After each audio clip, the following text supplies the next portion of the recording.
You are watching Mid-American Conference Football on ESPN, where we welcome you on a beautiful fall afternoon to Dick Stadium on the campus of Kent State University, where it is homecoming and two teams trying to cook up something they haven't done a lot of in recent program history, and that is a conference victory. We are so happy. We're thrilled to have you joining us for the next 3+ hours. Anthony Lima joined alongside my bell cow back. That's what I call him, Doc Holliday. And on a day like today, I know 3 hours from now, one of these teams is going to be feeling a lot better about the trajectory of their program. But indeed, but for Kent State, it's eats and beats. It is homecoming. You want to eat a little barbecue, but you also want to put a beat down on UMass. But if you're UMass and Coach Harris Simiak, he's like, no, we're not trying to take an L today, my guy. Now, these guys, I think they're still trying to figure out who's going to play quarterback. Now, we did get some news moments ago because both these programs have been trying to sort through their signal caller all season long. They have been, especially UMass, and we just getting the last word that A.J. Harrison is getting the start for UMass today. And good news if you're a Kent State Golden Flash, my man, D.D. Drew DeShields set out last week against Oklahoma because of hamstring, but he is starting tonight, and we know how dangerous Mr. Drew DeShields can be, so we know how happy Kent State is about that. Yeah, he got a chance to test out that hamstring in pregame, and they were very excited about getting him back on the field after he was out of action. He was a scratch last week at Oklahoma. Meanwhile, Kent State won the coin toss, and they will opt to take the football first. They were feeling good about their preparation this week. They had a slugfest earlier in the season before their non-conference gnarly scheduling. They went toe-to-toe with Buffalo, what was a great game. They showed that they belong, on this scale. Meanwhile, for UMass all week, they're just trying to get their bearings down in this brand new renovation project. And the thing about it, they have to get their bearings down right now, because when this ball kicks off, Kent State couldn't care less about the problems UMass is having, and UMass couldn't care less about the problems Kent State is having. But as we said, it is homecoming for Kent State. They're glad to be home, hoping to recover off of how they played last week, and now a huge MAC game here today. All right, here we go.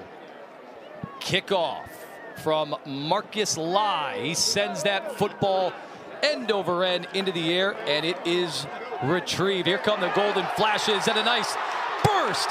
This is going to be how you want to start a football game. Unbelievable return.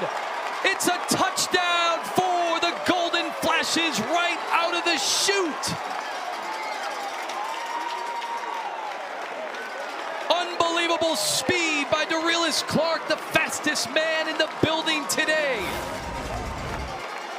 Now, Anthony, we talk about homecoming. What better way to start homecoming by going home to the house? You see Clark receives it. Look at the blocking, great blocking. One cut, little stutter step with the Sammy Davis, and I'm up out of here. 55 miles per hour, but in this case, it's 30 miles per hour. That 30 miles per hour from number 30 is good enough to take the opening kick back to the crib, man. This is where you start a ball game, AL.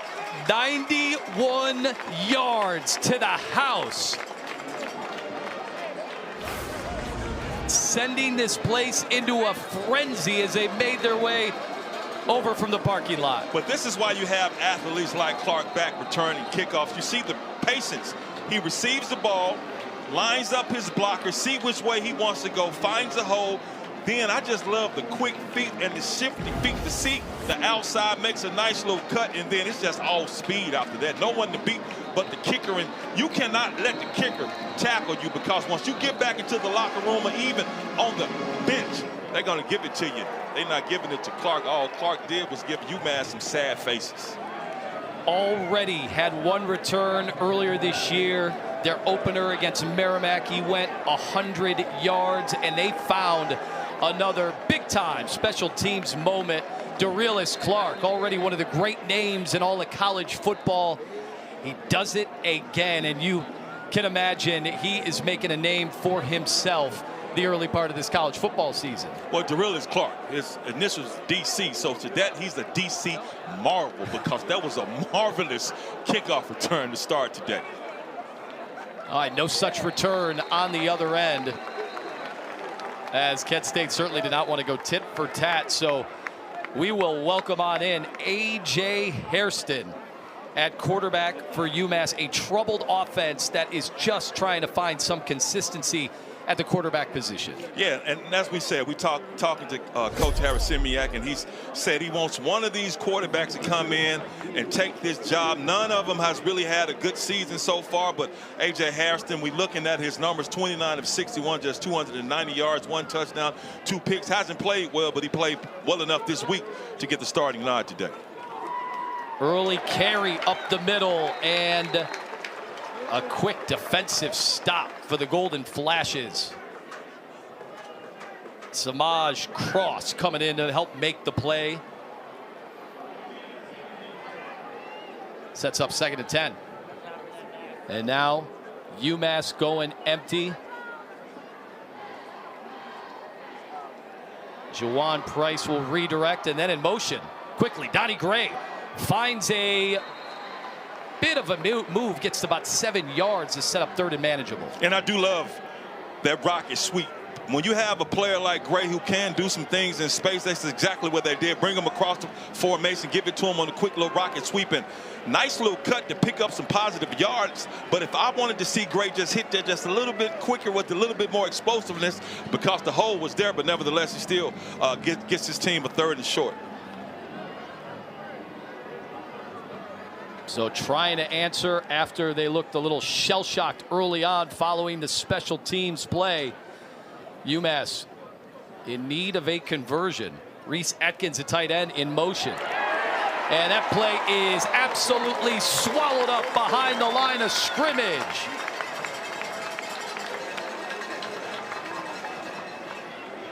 Mason Woods was right there on 3rd down. When you talk about physicality, say when you 3rd and short and you know a team wants to run the rock, you know 9 times out of 10 they're going to try to run the rock. So you want to win the battle in the trenches, and Mason Woods won that battle. That Kent State defensive line won that battle, and Mason Woods lays the trees on the ball carry. And a nice start already. Special teams coming in big. Defense as well. That's part of the formula for Kent State to get a victory this week. That ball will be down at about the 22-yard line, but Kent State feeling pretty good about things here on homecoming, as they got a house call right off the bat from Dorelis Clark and an early 7-0 edge.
Welcome back. Kent State early 7-0 edge, where their offense will touch the football for the very first time. Always nice when you can go out there with a lead when you make your return to the football field. That's exactly the situation for Drew DeShields, who tested out the hammy in pregame, and he's back. And the last time we saw him against Buffalo, absolutely balled out. You see the graphics that the production team made, 22 of 32, 279 yards, 2 touchdowns, no picks. Now, for people saying that Coach Carney sat him out last week because of this game, Coach Carney was like, nonsense. He said Drew DeShields would literally fist fight me if I tried to take him off the football field. Man, it's just with those hamstrings, man, they can be extremely tricky. I used to have one, so I totally understand.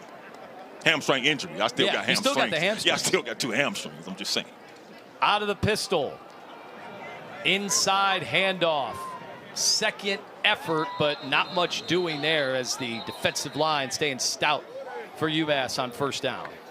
Well, that's Jordan Newman. He's back. You know, coaches are extremely excited about getting him back.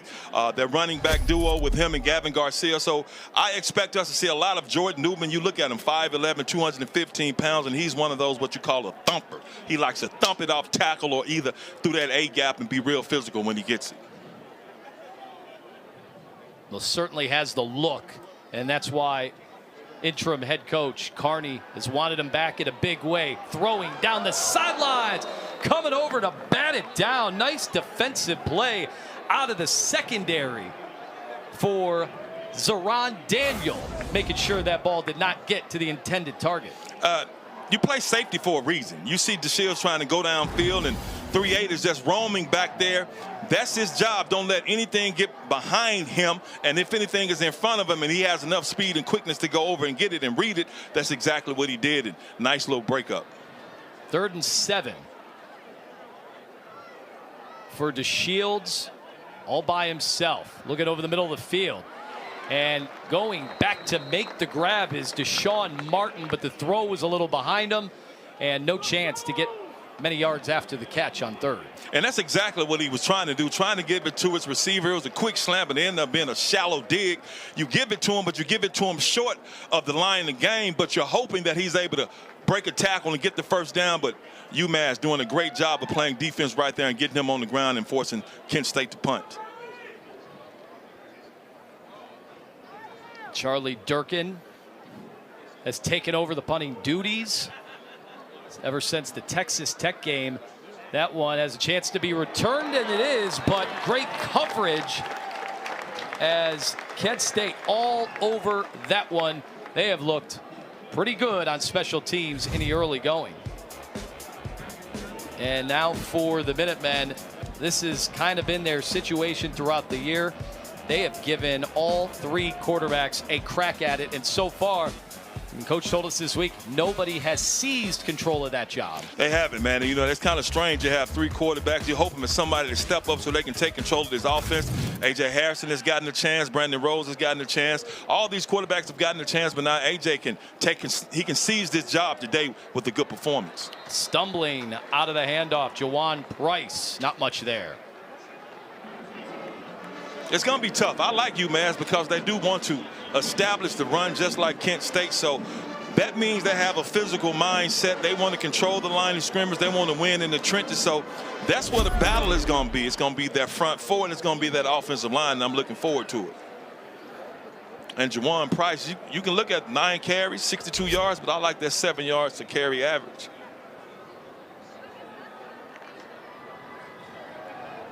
Direct snap. Brandon Rose came in, but Kent State's defense not fooled at all. But we did anticipate seeing all of these quarterbacks today, maybe in some capacity. We did, and Brandon Rose, quarterback keeper. I like to call it a quarterback sweep, but just too much speed on the perimeter for that Kent State defense, and just not much room for Rose to get anything going. Yeah, Jelani Davis all over it. A.J. Hairston here. An opportunity on 3rd and 9. Kent State sending 4. That throw down to the sidelines. And that is Jack McConaughey. And a very calm 3rd down throw and catch. And I love that. A.J. Harrison looking extremely impressive on that 3rd down, standing back there in the gun, throws an out route, just a beautiful ball. And look at the receiver able to get his foot down inbounds. That is a very positive play, and I'm pretty sure that's something that UMass loves to see. Hairston flushed out to the right, and pass is caught. That time it's Kenyon Massey on the reception. And once again, you got 2 positive plays in a row. UMass comes out with a little misdirection. Then you got 2 floods to the flat. You can get the underneath guy or the over the top guy. A.J. Harrison chooses to get the underneath guy. Great yardage and gain on first down.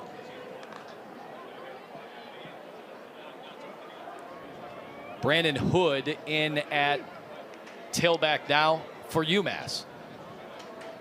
At midfield, Hairston trying to step up, but is thrown down. Big time sack, Jamon Mathis. That's what happens when you have athletes. When you watch Mathis, he's sitting there working on the, look at him, you get the slug block from the tight end. He just sheds him, and then it's one-on-one with the tackle, and you don't stand a chance.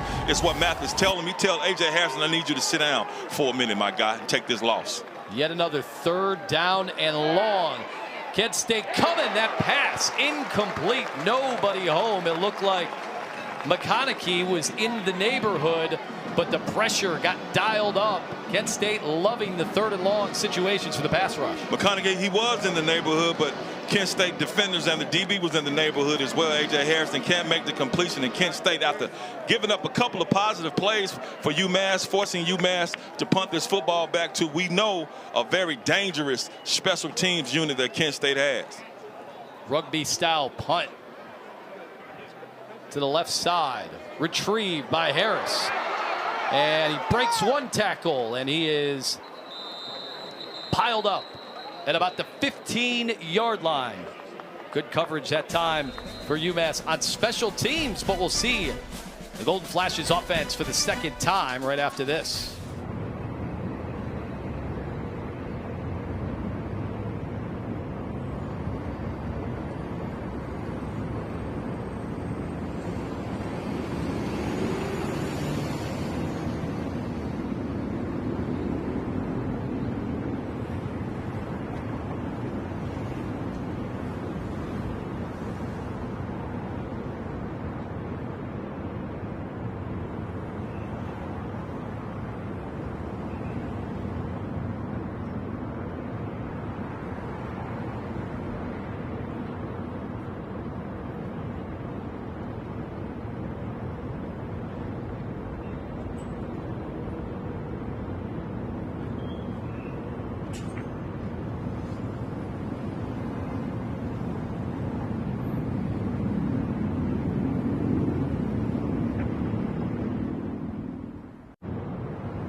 Head coach at Kent State, interim head coach Mark Carney, who has had to put together an operation very quickly. He was on the prior staff, and there was a shakeup very late in the process, leaving that man Carney to quickly assemble a staff. In fact, his DC was hired about a month before the season started, so that shows you what kind of, frenetic pace this whole thing was built with. Well, but Coach Carney, even what they're trying to implement his attitude and how he wants his team to play, man, needs to put all three phases together. He just wants them to do their job, play 11 as one, and finish the fight. And right now, they're coming out with a nice fight so far against UMass. That's just the mentality that Carney is trying to implement here for this squad. Here's Newman. Not much room to run whatsoever, and he is brought down.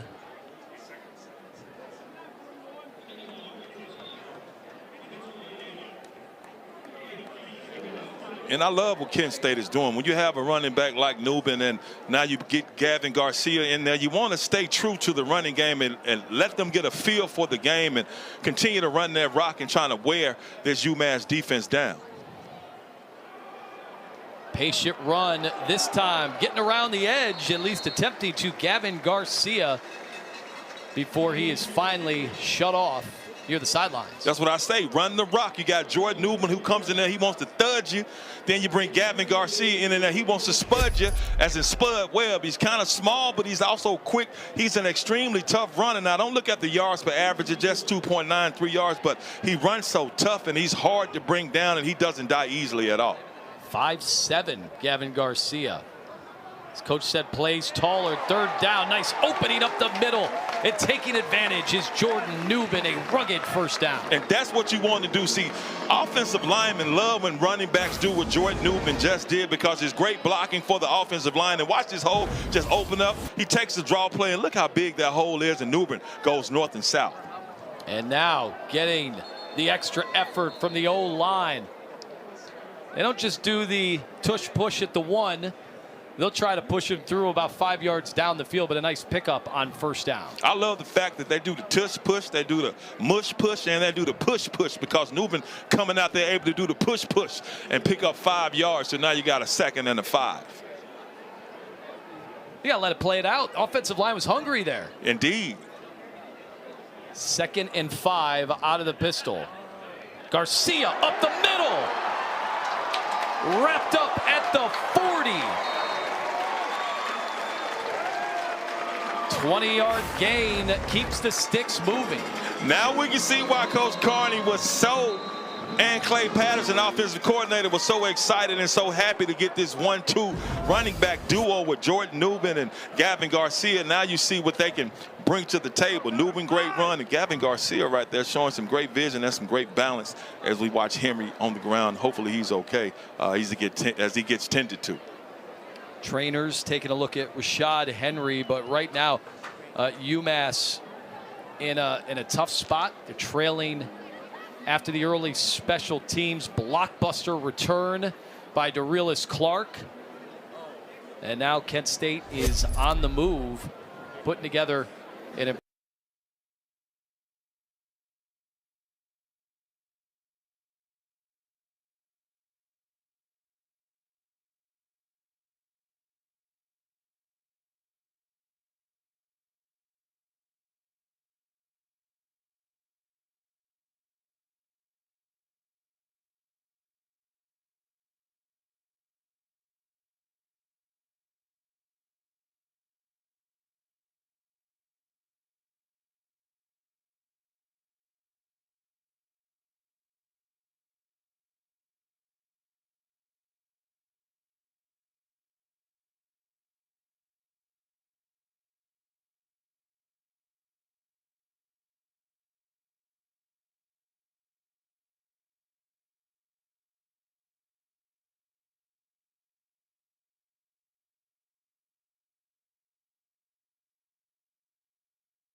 feeling as good as they felt in a long time.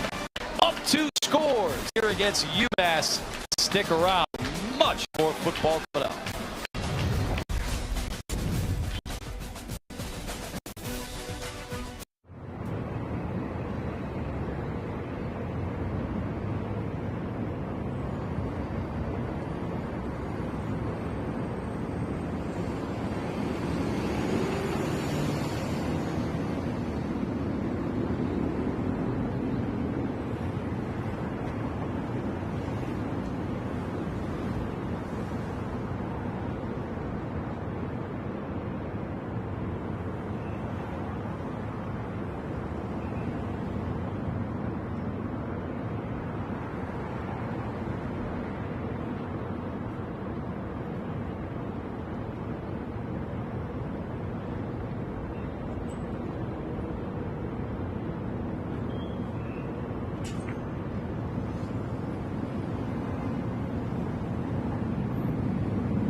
Sebastian Brown puts the Golden Flashes up 14 here at home against UMass. A sensational start. And when you're in a situation like this, see, you get caught peeking. Look at everybody peeking because they've run the ball so well. So when you get caught peeking, look at Sebastian Brown. He just slides out. You get caught peeking and you get popped right in the middle of the field, right down the hash. Easy touchdown. But when you see Gavin Garcia, 2 carries, 30 yards on their drive, Jordan Newman, 3 carries, 18 yards. So you leave Sebastian Brown all by himself because you still think they're running that rock. No, we passing that rock. We getting 6 on you. That's exactly what Kent State just did. All right, there was a fair catch signal. And then Samuel Badu ran it out anyway.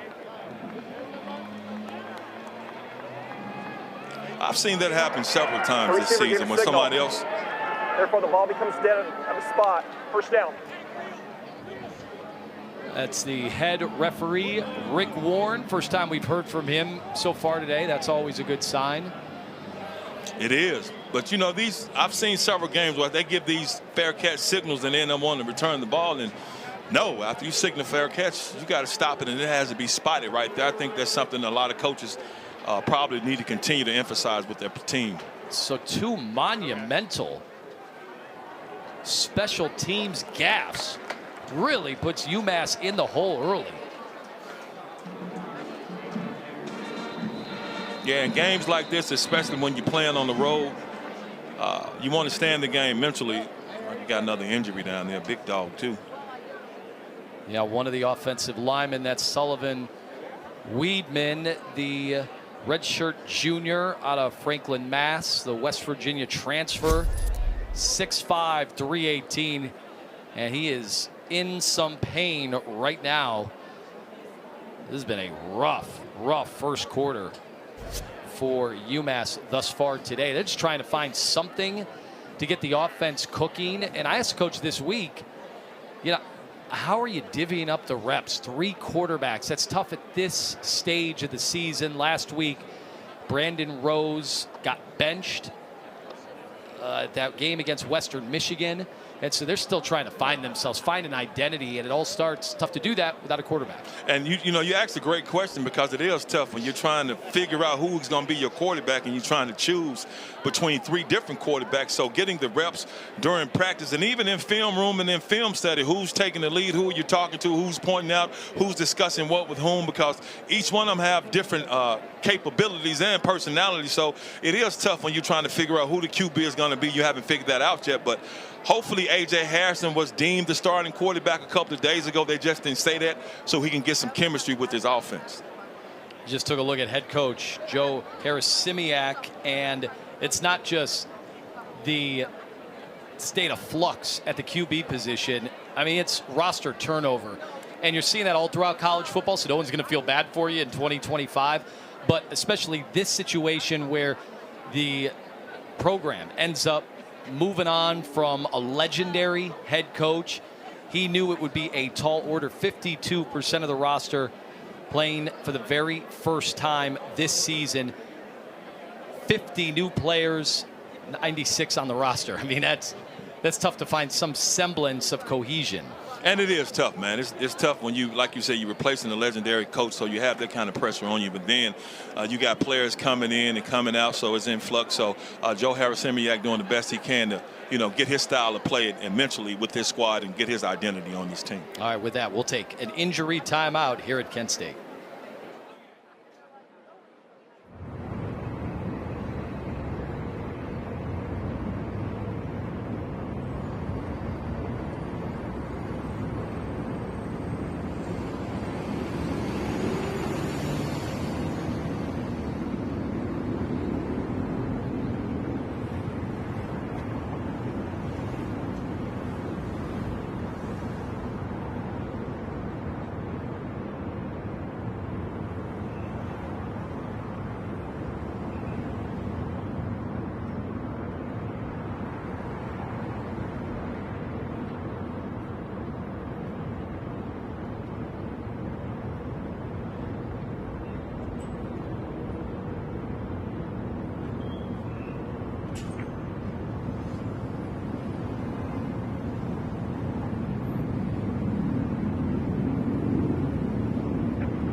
You see the emotion in this football game. Sullivan, Weidman needing to get carted off the field, and got a nice ovation from the crowd. Just a brutal spot, the situation for him. And meanwhile, UMass has to go back out there at their own 7-yard line. And they'll go under center now. And that handoff going nowhere fast. Kent State just looking faster all around the football field right now as Thomas Aiden came in to make the play. And Thomas Aiden, he got off on the ball so quick and so explosive and so powerful. He just beat his blocker right away, and he's in the backfield about as soon as the running back got the rock, and he just blew that play up from the beginning. I don't know how many plays he got dialed up at 3rd and 9, where the QB, if he takes a step back, will be in the end zone. But he is getting everybody lined up, and he'll go from the gun. Needs a good snap. And here come the Golden Flashes, throwing that ball way out of bounds. No chance on 3rd. And right now it has been all Kent State. Special teams, defense, offense. And we saw that Kent State coming out man free because they brought some pressure and brought a blitz. So you got man to man, and good throw, but just outside the receiver. I got to make an apology. I lost it in the sun. That was a nails throw on 3rd down over there on the sideline, and now they're going to take a look at it with a booth review. It was, and just for A.J. Harrison to stand back there like that, because as I said, Kent State brought a blitz. They brought some pressure, so he knew he was going to have man-to-man, but you also have the free safety, man-free. He just lingering out there, but Harrison didn't care about getting popped in the mouth. He let it go. Receiver does a good job of catching it and seeing if he caught it and got his foot down. It looks like from that, I see a little blacky black pop up a little bit. So great camera work, and it. What do you think? Here we go. This will be our best look possibly. Got the ball, toe tap. You tell me. I say for the effort. Oh my Give gosh, man! Yeah, that is great. First of all, great camera work, great throw, and great effort on that catch. I'm looking at that right. See, look at the blacky black pop up right there. Oh man, it's so hard to tell. I say a catch. I have to give him a catch because of the effort, and it's so close. But the ruling on the field was incomplete, if I'm not mistaken. So I don't know if they have enough to overturn the ruling on the field, but it's extremely close. All right, here we're going to get the official review. The ruling on the field is upheld. 4th down. Just so tough. And Kelly was making the case over there. I got it. I had it. And after the review, it was a valiant effort, but nonetheless, it's going to go as a quick 3 and out. Great effort. You get an A for effort, but unfortunately, A for effort, if it's not completed, it doesn't mean anything. It's just good optics. It was good. It looks good. It's going to be good as far as effort when he gets judged on hustle and effort, but unfortunately, not a catch. All right, nice job by Keegan Andrews to send that ball. It's caught at midfield, and after the catch, a little bit more that time as Wayne Harris. So let's catch you up on where we're at right now, how it's 14-0. Darius Clark sending this place into an absolute frenzy. 91 yards on the opening kickoff. And then the play action, and Sebastian Brown, his first touchdown here with Kent State of his career. They have been clicking on all cylinders. And when your nickname and motto is the Golden Flashes, it's always good to live up to that name, the Golden Flashes. And we just got 2 flashes of golden on those 2 touchdowns. All right, nice catch for thrown out at the 31-yard line. Like Wayne Harris was able to sky up to grab that football. And that's still good with Drew DeShields. He floods and rolls out and able to throw a nice little deep out route to Wayne Harris, who picks up some great yardage. They go to the quick screen action. Well, you've seen a lot of this playbook emptied out already on the opening possessions. And you got to love what Kent State is doing. They're trying to continue to put pressure on UMass. They want to keep them off balance and keep them uncomfortable because they know they have them reeling right now.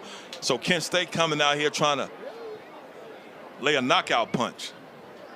2nd and 7. They bunch up the formation, still go out of the shotgun. The keeper, Drew DeShields, but nice anticipation. UMass is there in a hurry to limit the damage. Zakudi Ikawangu was there on the stop. And Drew DeShields being a running quarterback, mobile quarterback, explosive with his legs, that's one part of his game. And you see there he's feeling comfortable enough, and they're feeling confident enough in his hamstring to even call that play. But take it from me, from somebody who dealt with the pulled hamstring, his hamstring is not 100% because he's still kind of dragging it a little bit. 3rd and 4. Cade Wolford entering the game in the slot. DeShields looking on that side. Instead, he'll step up left side, incomplete to Brown. Little off target on that 3rd down throw. Decision time at 4th and 4. And it says it all right there, because I think if Drew DeShields was 100% healthy, he would have tucked that ball and took off with it. But right there, he made the decision to stop, try to throw it in with the completion. But now 4th and 4, and it looks like Kent State's going to go for it. Yeah, no hesitation at all. It'd be a 42-yard field goal. They will line up 3 receivers to the right. Gavin Garcia now split out left. DeShields, pocket collapsing. He rolls out to the right and will throw that ball into the end zone. He had a man streaking late. Wayne Harris had some separation, but it's incomplete. He had him open, Drew DeShields, but it's obvious that that hamstring is still bothering him. Great coverage by UMass. And look at DeShields. He takes off, can't really run the way he wants to run. It's almost like he was just trying to get the ball out of his hands and couldn't get it to Harris, who had a hole, had a window. If he could have dropped it off to him, he was open, but Drew DeShields just missed it. So a much needed stop. Man, it was 4th down. You give your wide receiver at least a chance at the football. Who knows? Can't worry about making a mistake there. And that ball deflected. Nice pursuit. And Jamon Mathis able to get his big mitts on that football. Mathis is almost like Judge Mathis. He's playing so well out here. You come at quick reflex, the Dikembe Mutombo block shot.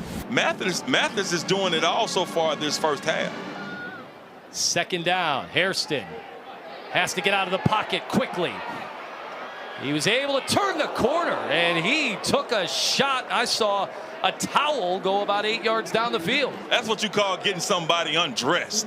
You want to lay the hat, but I'm watching number 52. Look at him. He was just chasing him, but you want to finish the run. He think he's going to finish the run. He does lay the hat on the DB, but if I'm the coach, I'm like, pump your brakes, because he's leading with this right shoulder, which is, he's right-handed. You don't want to see your quarterback throwing that throwing shoulder in there like that. Next time he sees Mason Woods, you think he just steps out of bounds? He should. The 3rd and 5. They fake the sweep, and nice tackle to limit the damage from Brandon Hood.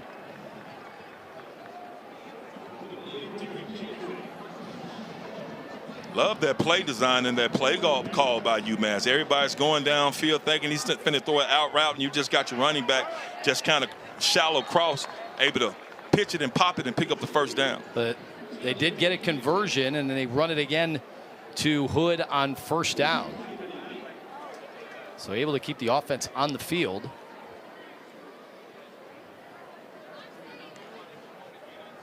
Kent State sending 4. And that one wayward, and then a little bit of activity after the play right there in the trenches. Officials getting a hold of it. 3rd and 8. You're seeing so much of that type of delivery with young quarterbacks now all over football. I think it's the Mahomes effect, the 3/4 delivery. It is. Sometimes you can have a good horrible throw. That was a good horrible throw, because if that ball was still up, it could have been picked off. So that was actually a good horrible throw by A.J. Hairston. 3rd and 8. Harrison over the middle. As his big target catching that football. And it is McConaughey with a conversion. And that's what you want to do when a team is playing zone. You got 2 high with Kent State. You want your tight end to come in, just find some space in the middle of the field, set down, hitch route, hook route. That's exactly what McConaughey, that's what he did. And Harrison found him. Fresh 4. Allows the Minutemen to breathe just a little bit. They're going back to the air. Hairston left side and nearly picked off. Golden opportunity there for Atiq Muhammad, but he couldn't hold on to that football. Muhammad, he saw touchdown. He read it perfectly. Watch him. Great defensive play. Break on it, and the ball goes right through his hands. All he saw was fresh grass, fresh turf, fresh points, pick 6, and just couldn't bring it in. UMass dodging a big-time bullet. At midfield. Throwing again. Batted down. It would have been better off letting it go. Swarming Kent State defense right now. C.J. Young was all over it. What an athletic play. Look at this play. I'm going to block it. You're going to catch it. I'm going to get you around your waist. You must go down. C.J. Young with an outstanding play, man. Even though Harrison catches his own pass, but C.J. Young did not let any of that fly, man. Just an outstanding play by 1-1-1, which is number 3. Just a total drive killer. As UMass, a promising drive, but when we come back to start the second quarter, they'll flip fields. They'll be faced with a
second quarter about to get underway here at Kent State. It's homecoming, and so far the home fans have been absolutely thrilled with what they've seen out of the Golden Flashes. Now, UMass had a promising drive developing, but they lost a bunch after A.J. Hairston caught a deflected ball that he tried to throw and ended up being a huge sack. And this time he throws it, and it's caught over the middle at the 50. Problem is a flag in the area of holding, but it was a nice delivery that time to Kenyon Massey. Yeah, it was a great delivery, and A.J. Harrison is able to stand back there because Kent State brought the house. They brought holding. Offense, number 72. 10-yard penalty from the previous spot. Third down. And that's why Kent State just rushed too many bodies, man. And UMass didn't have the bodies to block everybody that came. The Golden Flashes flashed everybody, putting that blitz on A.J. Harrison. So, of course, your offensive lineman, you want to protect the quarterback. You just reach out and grab something. I'm sorry, I didn't mean to grab your jacket like that, but kind of feel it. Yeah, I got to feel it, man. Time of the year. It's football time. So this was a drive that was all the way midfield. And now you look, they are back to their 27 and a third and forever. It's one of those, throw a screen, try to pick up as many yards as you can, man, and punt.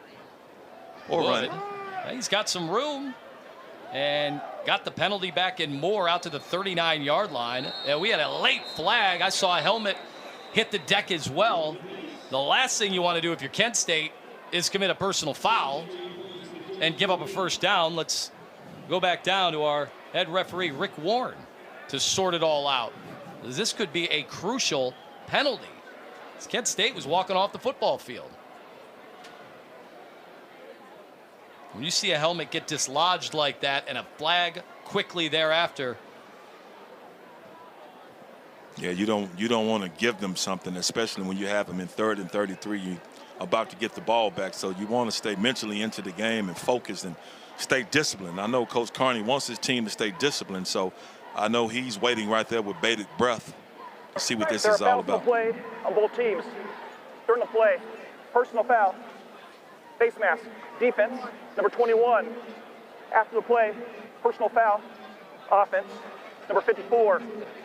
The result of the play will be an automatic first down for the offense.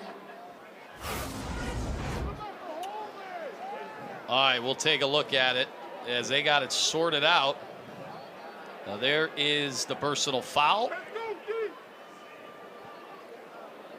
A little extracurricular towards the end, and just a total unforced error, because even though you had dual penalty situation, UMass gets to keep their drive alive. And also, man, you know, that's dangerous. You can really, really hurt someone because he pulled his helmet off with some force, and you can see the way his head kind of snapped back. So fortunately, he's okay. So new set of downs. The handoff to Hood. And a nice run, 9 yards to the right side before taking a hit. And Brandon Hood able to find some room on the right side of that UMass offensive line for one of the few times today, and is able to make a nice cut and pick up 8 yards.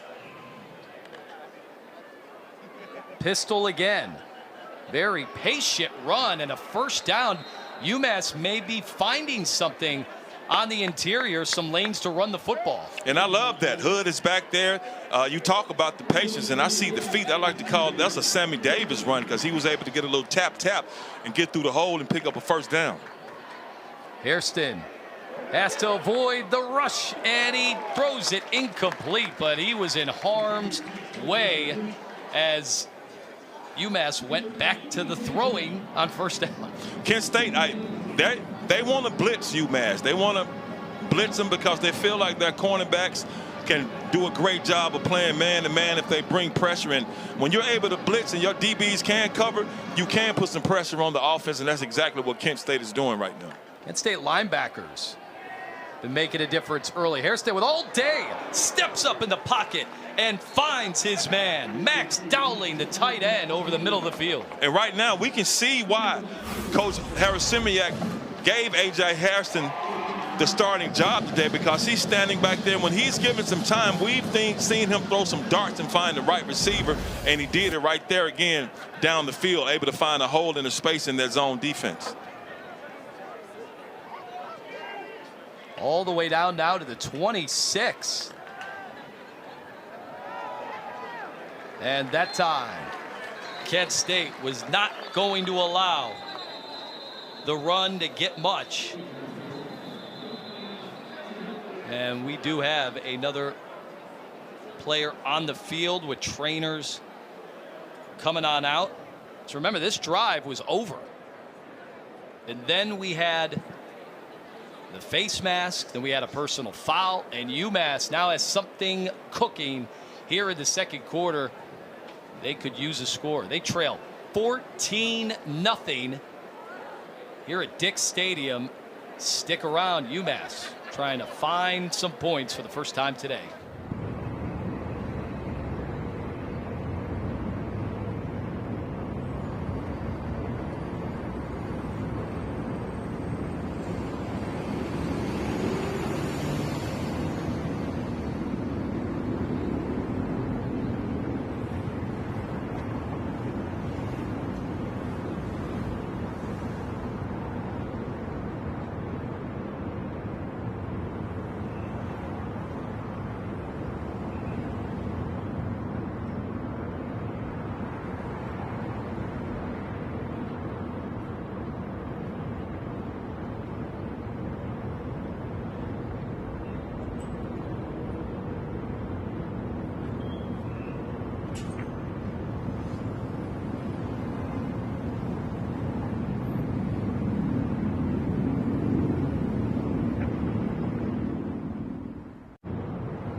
UMass, right now they are surrounding Mao Glynn II, their right guard, the fifth-year senior out of Cincinnati, Ohio, the Cincy transfer.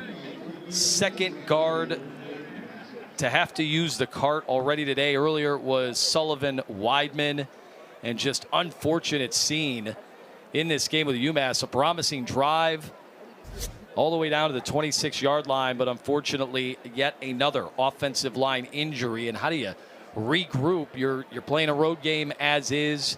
You're finding yourself in a hole, and you've had to already deal with that. 2 injuries on the line. That's the thing about it. You don't have a choice, man. You have to regroup. You have to continue to play. Now, you see the entire team runs out there and says, says what's up to their teammate, because they're as disappointed as he is about being hurt. But when you're an injured player, man, it's good to feel that love and that camaraderie from your teammates. That does help lift up your spirits. But if you're UMass and continue to lift up this momentum that they have going on, you have to just you remember your teammates, and you want to fight and play even harder for them because they've gotten hurt out here on the battlefield. Well, certainly somebody like the brand new head coach, Joe Harris-Simiak, he's been preaching to these guys all season long. The next man up mentality, but today they've had to do it on a couple of occasions. The throw on 2nd and 10, corralled near the sidelines, and a nice job as they got Tyree Kelly with a catch. And once again, that's just a very nice throw from A.J. Hairston, man. He has great zip and velocity on the ball. All the receiver did was just run a hitch route, picks up 7 yards. 3rd and manageable. The keeper. And it looks like he had enough to move the chains. So another UMass first down. They needed 2, and he got that and more. And this UMass offense is catching some rhythm, especially on this drive. But we've seen them have some positive plays during this first half of this drive, looking extremely promising right now. So I'm curious to see if they're going to be able to end this with a field goal or with a touchdown. Max Dowling, the tight end, subs in.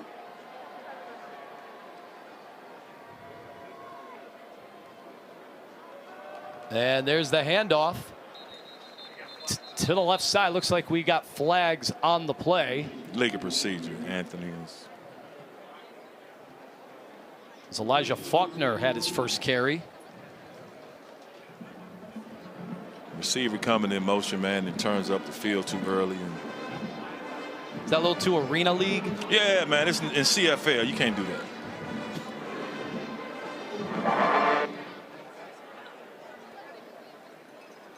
All right, so you called it.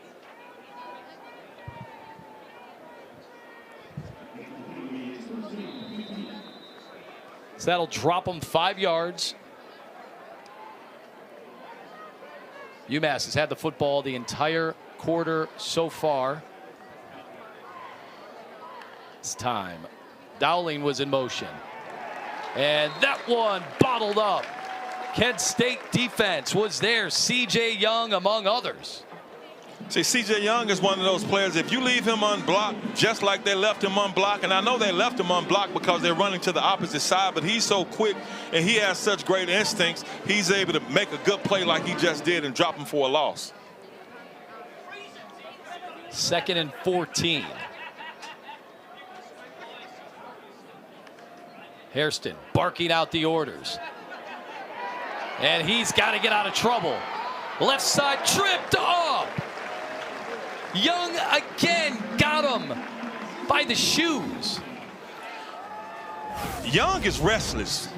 Right now, Young is extremely restless, man, because he is active. He just makes another great play. Harrison probably looking at, I got all this open space, but Young like, nope, I'm going to shoestring you, my guy. Hairston on 3rd, directing traffic. Throws it into the end zone. That ball was up for grabs.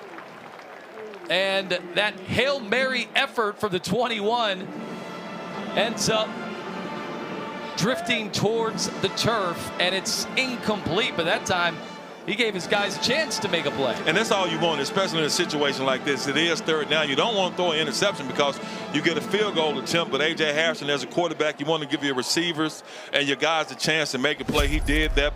But fortunately for Kent State, they're there, and their defenders are there to knock that ball down. It'll be 38-yarder on the left hash. It's already connected from 50 this year. And that one is through the uprights. UMass will put 3 on the board. So they salvage a possession that looked like it was destined for 0. Now we got a 14-3 ball game.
So UMass gets on the scoreboard. How about your casual 22-play drive? That's beautiful, man. You know, 22 plays, 54 yards. Now, we talked to Joe Harris-Semiak, and he said he went over every offensive play with the offense earlier this year for about 2.5 hours, pointing everything out and putting that little red pointer and calling people out. Now, if he's able to go back and look at that play, that's just unreal, man. A 22-play drive, 54 yards, but a 22-play drive takes up 7 minutes. That is what you call a big boy drive. All right, so UMass, you know, there's one thing on the mind of their kickoff unit. Avoid number 30 at all costs. If you're just joining us now, Darelis Clark, you're seeing the camera shot right now, went 91 yards. He already had an 100-yard return to start out the season. So 2 kickoffs that he has made house calls on. And that time they took Clark completely out of the conversation. Problem was all sorts of flags on the onside attempt. Anthony, trust me, man, if someone names their child the realist, that means they are pretty the realist. So you need to stay away from them. So I don't think the realist will get a chance to be real on the kickoff return no more again tonight. Offside. No more again. Kicking team, number 23, 5-yard penalty. You will re-kick.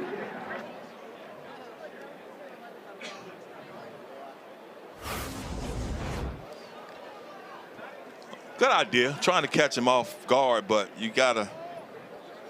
I see what he's doing, but you gotta let it go 10 yards, and they just all out of order right there.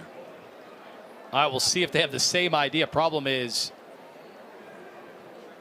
you saw the type of field position you'd give up, and you'd hate to do that after you just got some confidence with a nice drive, with some big third down conversions. The last thing you want to do is give Kent State the ball, you know, at the 40-yard line.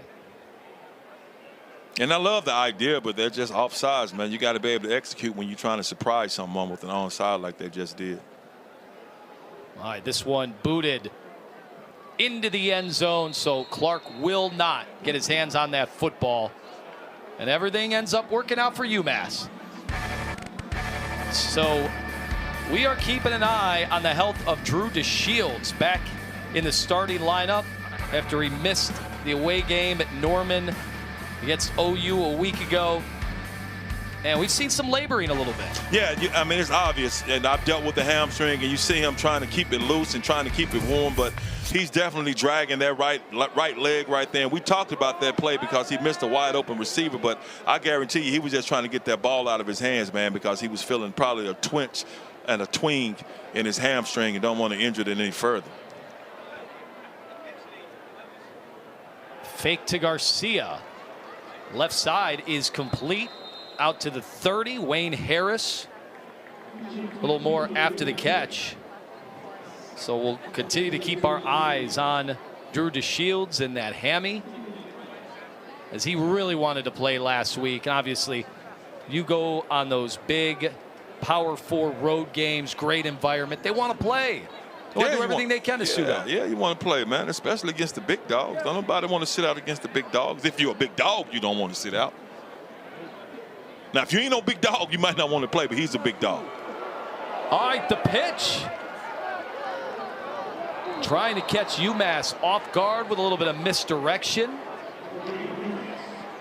Wayne Harris tried to get to the outside, but UMass did a nice job of containing. And I love the reverse. You bring Wayne Harris around, you get the offensive lineman to pull out. The offensive lineman actually with a great kick-out block, but things got a little congested and crowded real quick because UMass showing some great team defense to get to Wayne Harris before he was able to get down the field any further than where he was.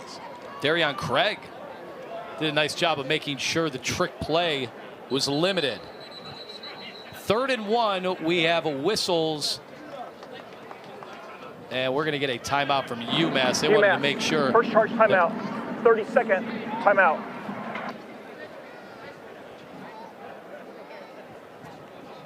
So a couple of minutes gone. Already past the 9-minute mark here in the second quarter. And I thought it was a nice response out of UMass. You had a couple guards literally get carted off the field. You had that immediate burst of energy here at Dick's Stadium on homecoming, giving up the 91-yard kickoff return for a touchdown. You're down 2 scores, and they rallied. They stayed with it and got a field goal to make this a football game. It was, and it goes a long ways for your confidence, especially when you're trying to win the line of scrimmage and you're trying to be physical. We talked about the 22 plays. When somebody put a 22-play drive on you, man, and is able to score, that does something to the mental on both teams. So 3rd and 1. UMass cheating everybody up towards the line of scrimmage. And there he is, the big man, Jordan Newman. UMass was able to make sure he didn't get loose. It looked like he had a great opportunity. Exactly. Big dog, just keep coming outside, man. I know, man. Give him that left hand. You see the space? He has the ball in the wrong hand. That's why you should always have the ball in the outside hand so you can use that left hand to stiff arm. But nevertheless, he's able to pick up the first down. So 1st and 10 to Shields, left side, and a man open. And that football, they are signaling on the UMass sideline that is a no catch for Deshaun Martin. He was open in the flat. He was open, and I think the Shields just got caught throwing his ball off his back leg and not able to get enough power and enough velocity on it because the receiver was on it, but he just not able to step into the throw. And that's why footwork and technique is extremely important. But also, when you're dealing with an injury in one of your legs, sometimes your base can be off sometimes, and it seemed like his base was off with that throw. 2nd and 10. Martin gets stationed on the left side. Garcia will go towards the middle of the pile and gets out to the 45-yard line. I really like what I've seen when Kent State has decided to run the football, and I see why these Kent State coaches, Coach Carney and the offensive coordinator Clay Patterson, was just so excited about having Gavin Garcia and getting Jordan Newman, because both of them have done some great things when they had that ball in their hands today, and they're able to do some great things because the offensive line is doing some great things. 3rd carry for Garcia. Newman has 5. 3rd and 5. Martin in motion. Collecting the snap. The Shields contact, and it's incomplete. Late flag.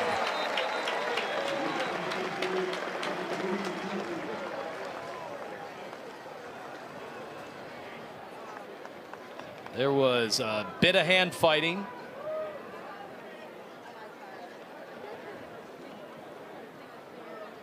So let's get the call. Defense, number 1. It's a spot foul and an automatic first down. Malcolm Green. Well, you can see those guys battling right out of the break. They are, but Malcolm Green, he really doesn't have anything to say, because he did grab them, hold them, pass interference, all that, and great coverage. He was there, but his hands were places they shouldn't have been when they shouldn't have been. So able to give Kent State a first down on the spot foul. Newman back in the game, gets a full head of steam, knocking guys over. Productive first down run. That's what he does. Goes north and south once again. Look at that hole. Nice little draw play. Just slide over. Drew DeShields gives it to him north and south right away. Gets up the field, some positive yardage. 7 yards, man, and you just can't beat that yard per carry. Jordan Newman doing some great things. Gavin Garcia doing some good things. Really looking forward to seeing Newman and both of their running backs. Nice job by Garcia. Helped move the chains, but they have kind of waited for this moment, get back into conference play, and have more options at the running back position. And we talked about Coach. Coach said what he likes about Gavin Garcia, that he is shifty. He shows some shiftiness right there as he, I like to call wade through the water. He's able to wade through the defense and find 5 yards and get a first down. That's just great vision and great feet. So at the 34-yard line. Nice drive now developing. And Garcia staying on his feet. Another first down. Tough run.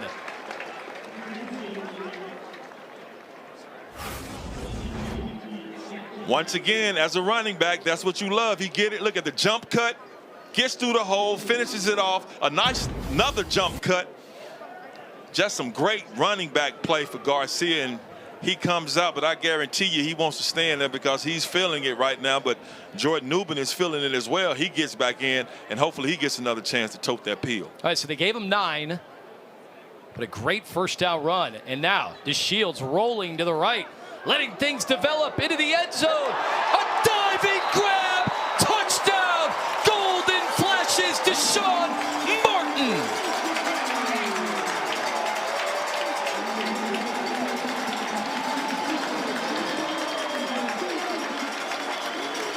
So it's 2nd and 1. You've been running the rock extremely well. Everybody's expecting a run. No, Drew DeShields comes out, rolls out, and that is just a perfect pass. He actually throws the receiver, Martin, open. He places it somewhere, and Martin, just great effort, able to dive and get it for a touchdown. That's just a beautiful execution of a play and a beautiful play call. 25 yards on the touchdown. Boy, Kent State opening up the offense this week here against UMass. A welcome sign for the fans here at Dick Stadium.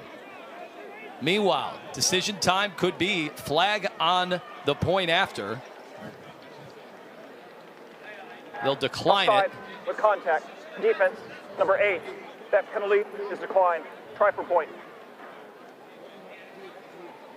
So no harm done on the jump, but a chance to make it 21-3.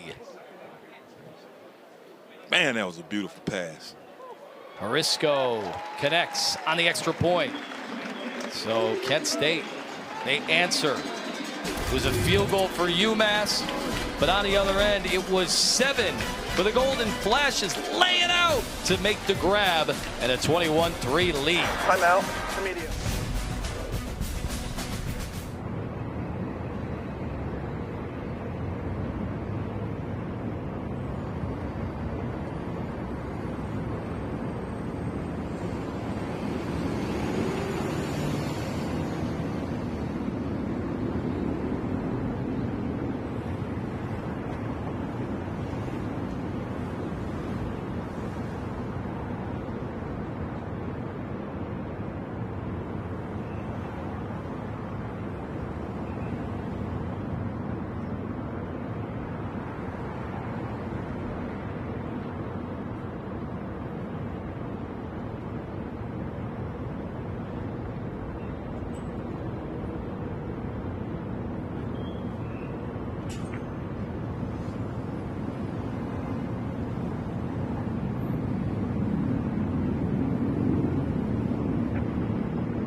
Golden Flashes, 3 touchdowns and 1 on special teams, and Drew DeShields with a beautiful scramble and throw for a diving touchdown moments ago from Deshaun Martin. But here's a look. What do you think so far, Doc, coming off the injury and what you've seen so far today? I just love the way he's toughing it out, and I just love the decisions he's making with the football. We've seen 2 different type of touchdown passes. The first one Sebastian Brown wide open down the middle of the field on the hash, gives it to him, but right there throws a beautiful ball, and Martin actually threw him open. Martin does a great job of diving for it. So right now, Drew DeSeal's known as a great runner, but it's been his leg it's been his arm when he's chosen to use his arm that's done the most damage. Meanwhile, UMass successfully pulls off the fair catch that bit him early on, which ended up igniting a very lengthy field goal drive that was assisted with a penalty that gave them a new set of downs. But here they are, the toughest spot they've been in today, with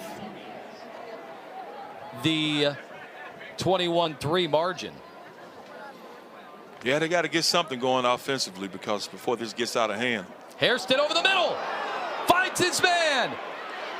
Reese Atkins still running all the way down to the 23-yard line. Biggest play of the game so far for UMass.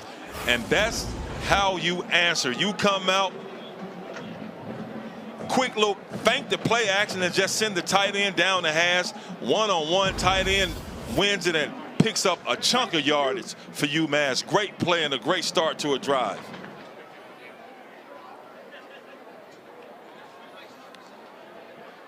Hairston throwing again.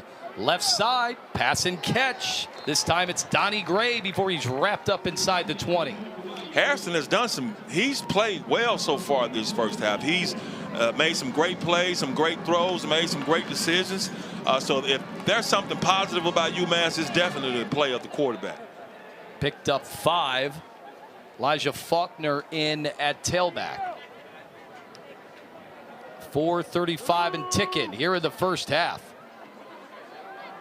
Rolling out, needs to get rid of it. Hairston into the back of the end zone. And no one home. Atkins was in the end zone, but that one never had a shot to get all the way to him. That's just great coverage. I saw Harrison, he wanted to go to the flat. Kent State did a great job of defending that, so now he's ad-libbing, and when you're ad-libbing, you want your receivers to ad-lib with them as well. You just throw it to the back of the end zone. You don't want to throw a pick, so you just throw it where no one can get it. Hood back in the game for UMass. He's got extra protection.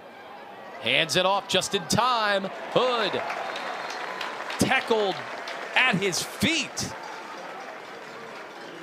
DJ Barnes did not want to give up that first down. That's just a great tackle by DJ Barnes, man, because Hood has some space, but look at him. You go for the legs, you go for the ankles. That's exactly what he did. Take those ankles out, take their feet out, and the running back is going to get taken out. Needs to get to the 14 on 4th down. Hairston under duress, knocked down, loose piggy on the field, recovered by UMass. But it doesn't matter. Kent State will have great field position as Hairston was under fire, and the Golden Flashes defense coming through in a big way. Kent State defensive coordinator Cherokee Valeria, Coach Key is just doing a great job of mixing things up. Sometimes he comes back in the zone, but sometimes he brings that pressure. He brings the pressure right there. The defensive lineman is able to get in there, get his hands on the quarterback, but not only get his hands on the quarterback, but smack that ball down as a fumble. Huge play for Kent State, and there's Coach Key right there talking to his defense, and he's called a great game so far. Looked like Mason Maddox was right there. And now Kent State runs it on 1st down, driven out of bounds.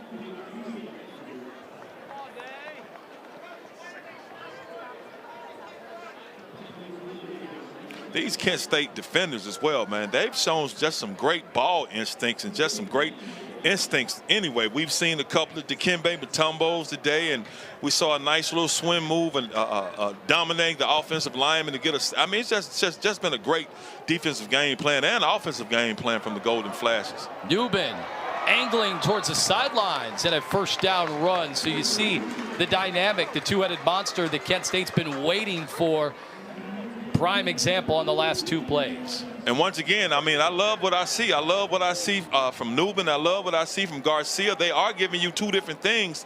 And not only is Newbin more of a thumper, he is pretty good with his feet, and he does have the propensity to get outside and the ability to get outside and show some of that quickness and that dexterity, which he just showed by tiptoeing on the sideline.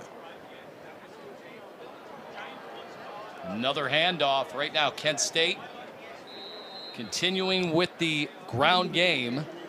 That's kind of been their MO, really doing it the old-fashioned way, using that run to set up the pass. It's worked big time so far. And I love it, man. But when you have running back talent, you should use your running back talent, regardless of what kind of offensive coordinator you are. But Clay Patterson said, hey, he wants to run the rock. He wants to set the tone. He wants to have that physicality, and we've seen it today. Looks like one more play before the 2-minute timeout. A little bit of movement. Kent State to Shields towards the end zone, and almost a one-handed attempt by Sebastian Brown. Looked like some confusion on the snap. It looked like they were waiting for whistles. They were. It looked like they were waiting on a whistle. And it looked like Sebastian Brown was anticipating a whistle. So he ended up going from receiver to playing DB because that ball could have been picked up. So Sebastian Brown actually with a great defensive back play right there, even though he was technically a receiver. It looks like we will get at least one more play before the 2-minute timeout. Always speak too soon.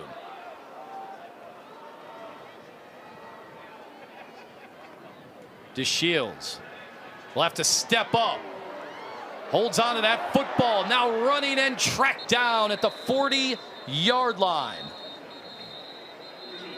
Darion Craig was able to bring him down. 3rd and 8 coming up after the 2-minute timeout. You're watching Mid-American Cup.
(21-3) our score.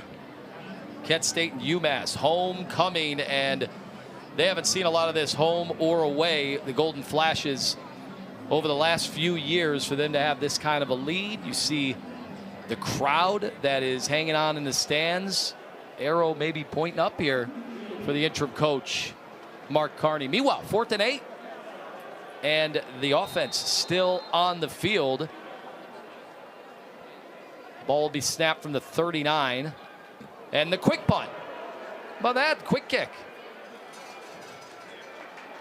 And that's not bad. Inside the 10. That's great. You know, you can take chances like that when your defense is playing as well as Kent State is playing. We thought they were going to go for it, and I wouldn't have minded if they did go for it, because this defense has been absolutely dominating. You see 7 tackles for loss today just in the first half. They had 8 against Oklahoma, and it's just an outstanding defensive game plan by Coach Key, and a great execution by his defenders out there. And you can tell he's been talking to them, preaching to them, letting them know, look, we're going to come out here and we're going to let it hang. We're going to let it hang, and that's exactly what they've been doing. They've been letting it hang. They've been letting it swing, and they've just been absolutely swarming and playing a great defensive first half. DC, Cherokee, Valeria.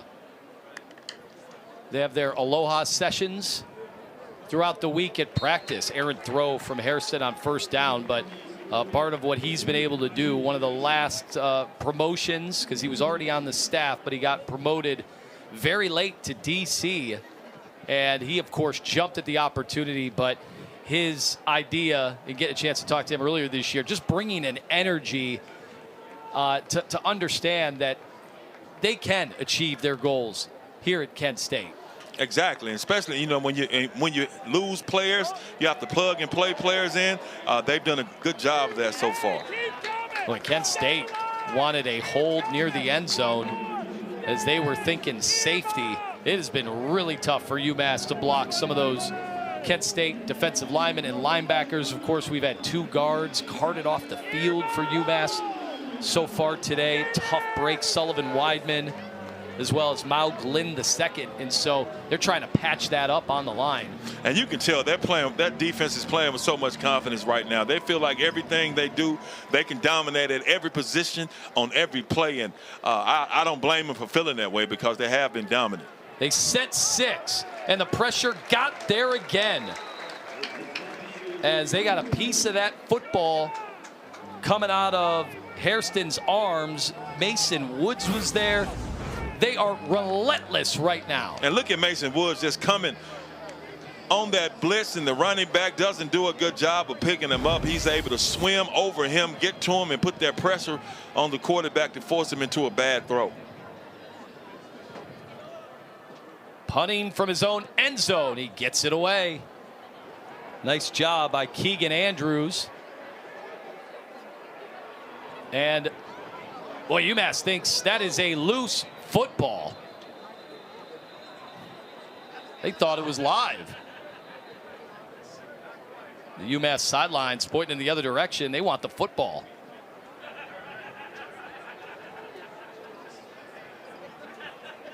It's a good sell job. When the ball is that close to your sideline, you got to try to sell it like that. But good punt is able to tiptoe around the line. They was thinking, hoping that it hit a Kent State Golden Flash. The ball was not touched. First down for the receiving team. They got close to the towel. That was about it. You need a little more than that. Trying to get lucky there. They forget that we have great camera work. We have great camera people, man, and we can see clear as day that the ball was close to his bum, but it didn't touch his bum. It stayed in bounds, but it didn't touch a Kent State Golden Flash. So the Golden Flash is going to have some good field position. 3 timeouts, minute and 24. Still everything in the playbook is up for grabs.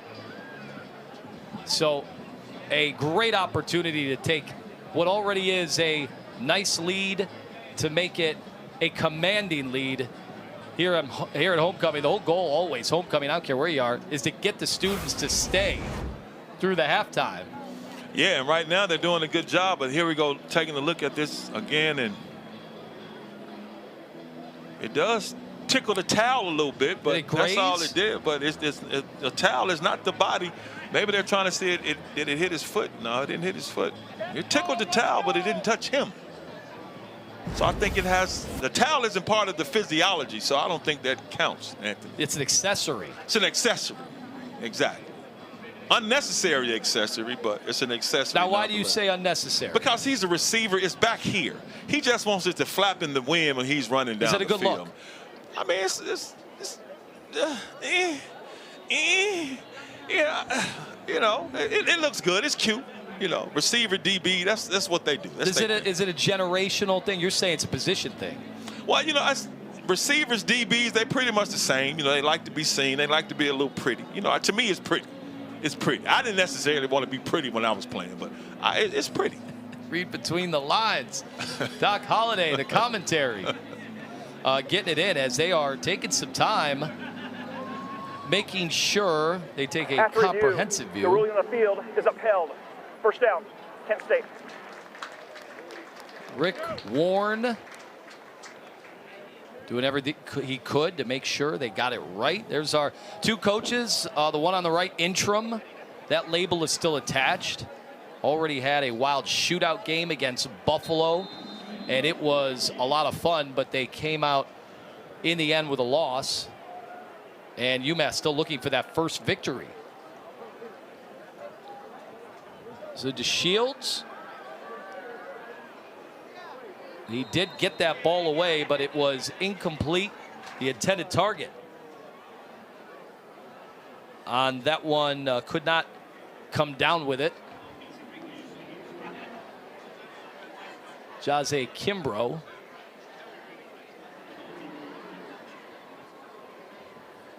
This would be huge for Kent State if they're able to get down there and get some points before this first half is over, to go into halftime with even more momentum and confidence with what you got going on. Second down, step it up again, but this time he is dropped. The pressure for UMass finally got home. UMass, second charge timeout. 30-second timeout. Clock operator, please reset the game clock to 1:14. And that's a coverage sack. Everybody's covered down the field, didn't have anybody to throw to. Didn't find anybody open. He's able to step up in the pocket, but the pocket quickly collapsed on him, and Madison is able to come up with the huge sack and a big play for UMass. And now the play is stopped. Now, if you're UMass, now you're thinking, maybe possibly we may have a chance to get this football back before the half is up. All right, could be an opportunity. Here's what's going on around the Mid-American Conference. Thus far today, I saw a massive crowd at Bowling Green to see Eddie George take that big rivalry game against Toledo. What a big-time win to help jumpstart that program. Akron has already fallen today. Anytime on a Kent State broadcast, they can hear an announcer say Akron lost. They love it. They love that one. And on 3rd and 12, Kent State, they run the football, the conservative approach. We will get a timeout with 1:11 on the clock. That was the last one, I believe, for UMass. And so maybe an opportunity here at the end of the half. We've already seen the special teams play loom large for one team.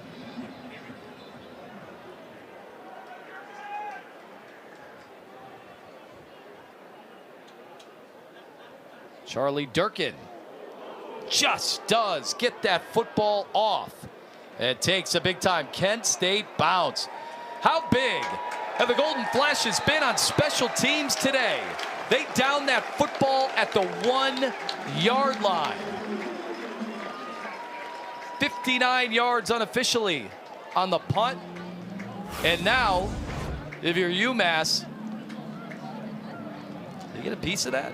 It's a great job by the punter avoiding getting that punt blocked and not rushing and still keeping with this technique and able to place that ball down there. Great punt team coverage to down that ball at less than the 1-yard line. So any dreams that UMass may have had of running down the field or throwing down the field to possibly get a touchdown, I don't think you do too much backed up this far, man, with that much green grass and green turf to go before you get to the other side of the field. Remember, UMass will touch the football first out of the half. They still go from the gun. They're throwing. After all that pressure that they've seen so far today, they allowed Hairston to deliver the football. He did, but minimal gain. And now Kent State's going to think about using those timeouts. Everybody wants more. I was kind of surprised Kent State wasn't as aggressive the previous drive when they had the ball. They came by and threw a quick out, and then, of course, the Shields got some pressure and got sacked. But now, coming out there, you got them pinned deep. Now you're thinking, okay, if we can stop them, we can get the ball in good field position to get a field goal attempt. But you got to stop them first. I'll tell you, that was some bravery to even think about throwing way down there after what we've seen in the trenches. It has been a lopsided matchup, and you figure in the injuries as well for UMass up front. That's why I guarantee you, that's why UMass called the quick game. Quick out. Quick out, get the ball out of your hands. Don't take any chances this close to the end zone or in the end zone. So throw a quick out. That's exactly what they did. It's a minimal game, but they still get themselves some space from where they are in the goal line. Doc, certified ball knower. Appreciate you, Anthony. You too, man. We're all over it. He's got to roll out, try to get rid of this football, and he will throw that ball way out of bounds, almost into the bleachers, as he did not want to make a cataclysmic mistake towards the end of the half. Before the pass, holding, defense, number 22, 10-yard penalty, automatic first down. All right, some breathing room on the defensive hold. That might have been part of the calculus there. Why he threw the ball away is because one of his guys getting help. Think about this, Anthony. If I'm not mistaken, earlier they had UMass stopped, right? Third and forever. They get a penalty.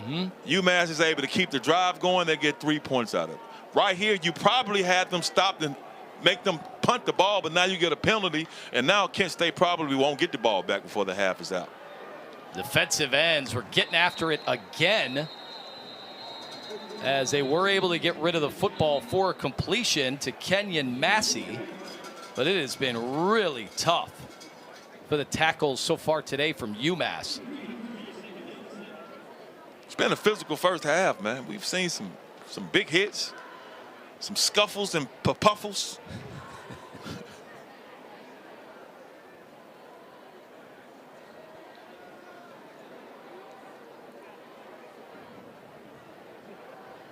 We have another committee meeting on the Number 0 field. of the offense lost his helmet. Therefore, there's a 10-second runoff. Please reset the game clock to 43 seconds and then to 33 seconds. The clock will start in a signal. Thank you. It's interesting. They got the runoff there. If Kent State could have avoided the runoff, you'd think they would have wanted to. Hairston under fire. That ball thrown out of bounds, and a late flag could be roughing the passer. It looked like a shot right to the face to me, man. Personal foul, roughing the passer. Defense, number 5. 15-yard penalty, automatic first down. Certainly not what you want to go down at this stage as you're trying to get your football back.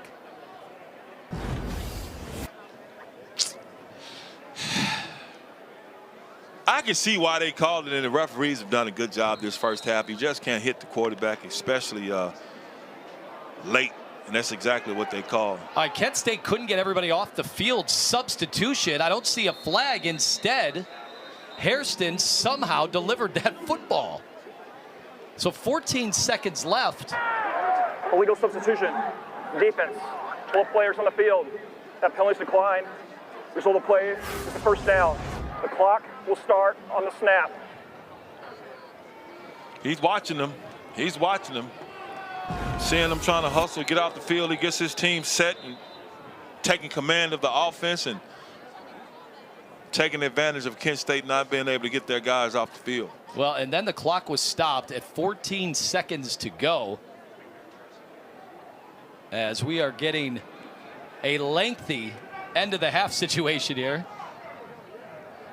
Somebody called in and said, we Because want the more. substitute was leaving the field, there's no clock reset.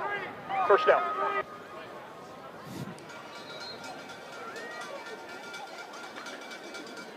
All right, so they snap it at 14. Hairston under fire. That ball deflected and dangerously close to an interception if Kent State was able to look up and see the football. Once again, this Kent State defense, man, I'm going to start calling them handymen because their hands are all over the place. Coach Key, once again, brings pressure, and his defenders are able to get there, and that's what you teach defensive linemen and linebackers. If you're getting pressure and you see you can't get there and you see the quarterback stop and get ready to throw the ball, get your hands up, and that's exactly what they did right there. C.J. Young all over it. But right here, down the sidelines, another completion, Kenyon Massey.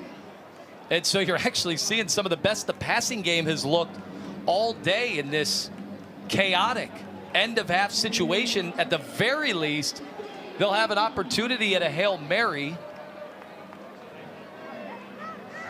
They'd like to get to the 35 to feel good about a field goal. 5 seconds to go. Hairston, they wanted to go quick. And did they do it in time? 1 tick on the clock, and now they're in field goal range. But a flag After the play, is unsportsmanlike conduct. Defense, number 95. 15-yard penalty. Automatic first down. Oh, the fans absolutely cannot believe it. And you are looking right there at the interim coach, Mark Carney, getting after Jelani Davis. Another unforced error on this drive to give UMass the slightest hope of cashing in. And Coach Carney has it right. He should be all up in Davis's face because you don't want to make them kind of mental mistakes. And they've had some mental letdowns like that. And that's a huge one. Now UMass possibly can put 3 points on the board. From 32 yards. It was a good snap, good hold, and splitting the uprights is Derek Morris. How did they get 3 out of that drive? 21-6. What a first half. Homecoming at Kent State. Early explosives. Some playmaking. A little bit of trickery. It's all been on the table. And now halftime is next here at Kent State.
Welcome back. It's halftime here between UMass and Kent State. Now, so far this college football season, there's one true breakout star in the game. When former Heisman Trophy winner Eddie George was hired as Bowling Green's new head coach, it seemed clear he would be the face of the program. But not so fast. Along came Pudge the Cat, Bowling Green's unofficial mascot.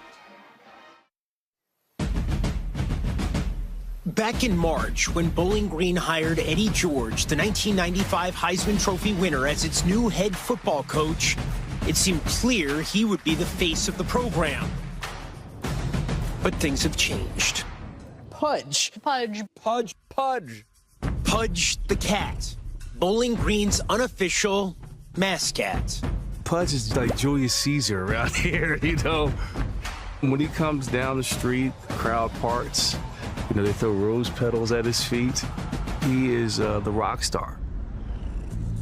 Pudge Mania took off in early August at training camp. That was when Finn Hogan, a senior receiver, first encountered senior long snapper George Carlson's 3-year-old exotic short hair. I was in the training room and someone came in and was like, hey, like there's a cat hanging out in one of the lockers in the locker room. I was like, what? So had to go check it out like anybody else would. Hogan decided to post a video of Pudge to TikTok and Instagram. In an instant, a feline star was born. When you brought him into the locker room, what was the reason?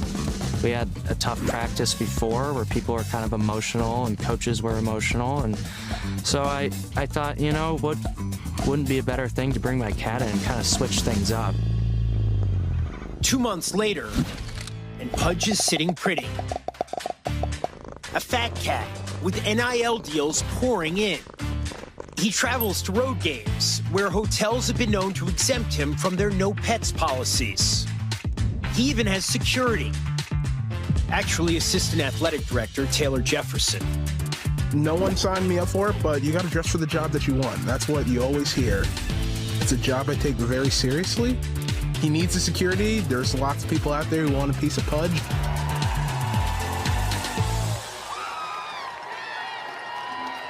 For his part, the Falcons head coach betrays no resentment regarding his demotion on the depth chart. Love the cat. He is amazing. Although I'm allergic to him, with the cats.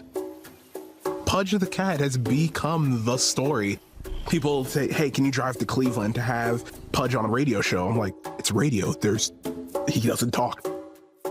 Pudge, thank you for making the time for us. I know you have a busy schedule and you're in the process of grooming yourself. What has this been like for you? Becoming one of the biggest celebrities of the college football season. But the power of Pudge transcends speech. For George Carlson, Pudge has been a constant source of comfort and strength, especially after his mother, Kristen, was diagnosed with ovarian cancer.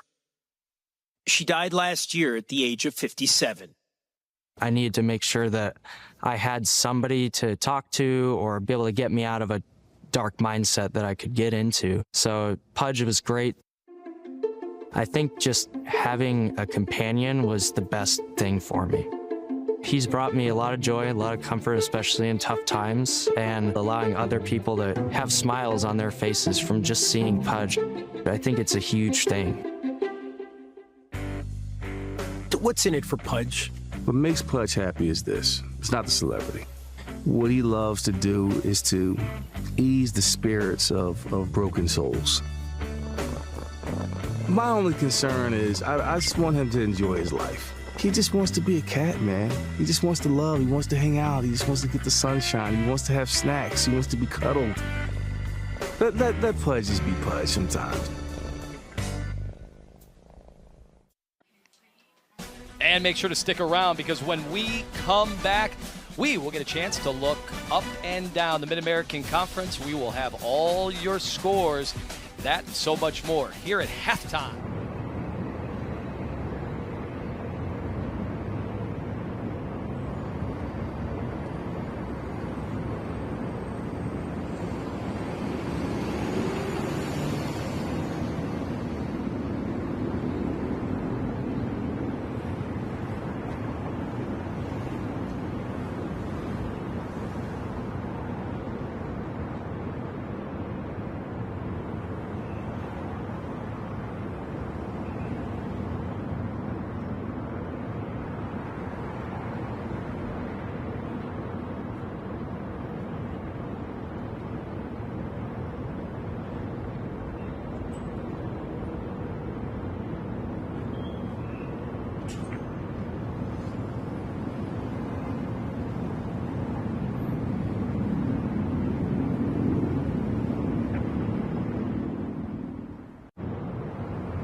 Kent State 21-6 over UMass. Been a wild first half here at Dick's Stadium on the campus of Kent State. We had a wild finish between Bowling Green, Toledo, big-time rivalry. And look at that capacity crowd, the turnover. And look at the Falcons winning this rivalry game. I-75, Eddie George. They were down big in this one. They come all the way back to pull off the victory. Not bad. They're chanting Eddie, Eddie, with a signature win in his first year already. Congrats. Yeah, he got the villain goatee going, man. He was down 21-0. Huge win for them. All right, we've got highlights, stats, analysis, so much more. Stick around for the second half. Could get even more fireworks straight ahead. Mac Football.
(21-6). Kent State with the lead. UMass will have the ball at the start of the second half. Anthony Lima and Doc Holliday, which has been a very, very entertaining first half between two teams, and we didn't really know how this one would shake out. We have an excitement. We've had it all, man. We've had big hits, big plays. We've seen some great quarterback play by A.J. Harrison, UMass quarterback, who they really didn't know if he was going to come in here and perform well. He's performed well. Drew DeShields on the hammy. He's performing well. We've just had a great first half so far. Yeah, we got to take a look at how this thing started right off the rip. You can't afford to fall asleep or wake up late if that alarm isn't working, because you would have missed 91 yards to Realist Clark. Now, I don't know who the fakest is, but I know who the realest is. It's the realest Clark, Mr. D.C. Marvel. And then you got Drew DeShields. A nice little play action. Hits Sebastian Brown up the hash for the touchdown. And they weren't done there, because you saw an excellent performance. Drew DeShields finding his man, Deshaun Martin. You said he led him. Look at the dive. He threw him open, Anthony. He threw him to a spot, and he had to dive and get it and make a great touchdown catch. Now, the Minutemen did their best work in under a minute. Part of it was some of the mistakes by Kent State in their defense. Unforced errors, substitution issue, a personal foul kept the drive alive, and they got 3 points out of thin air. Now, we can talk about the mistakes, the mental mistakes that Kent State made, but we can't understate the great plays that quarterback A.J. Harrison made for their UMass offense to end that first half, making some great throws, getting his team in position to get 3 more points. All right, we'll have all the numbers and your second half kickoff. Does UMass have a come-from-behind effort in them? Find out.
Mid-American Conference Football on ESPN, campus of Kent State University, where the Golden Flashes here on homecoming have given the fans plenty to be excited about so far, but they got to close the deal. They've done it for a half.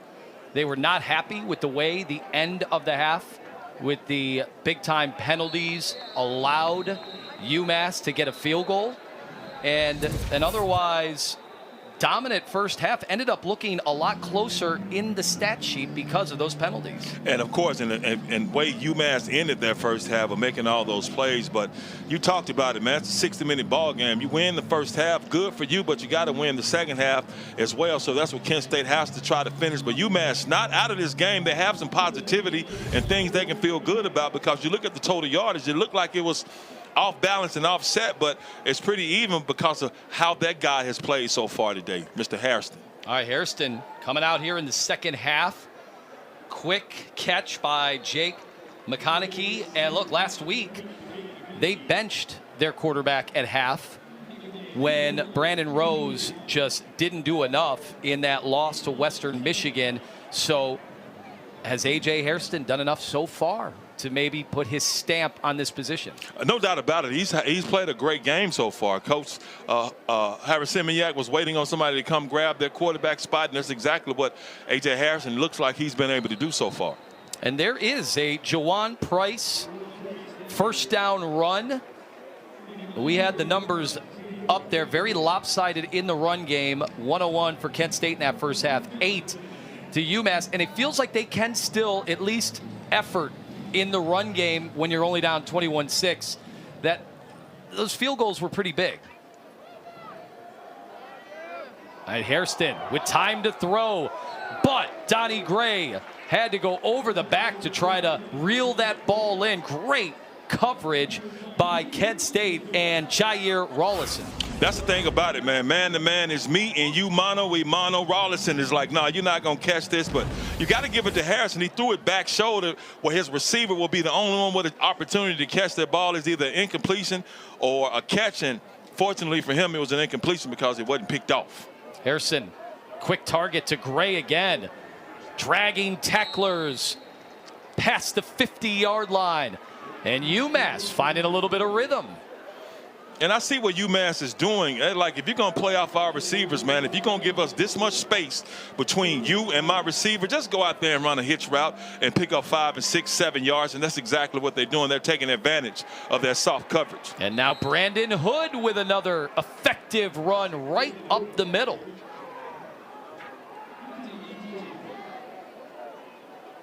The 6 yards on first down makes everything a little easier.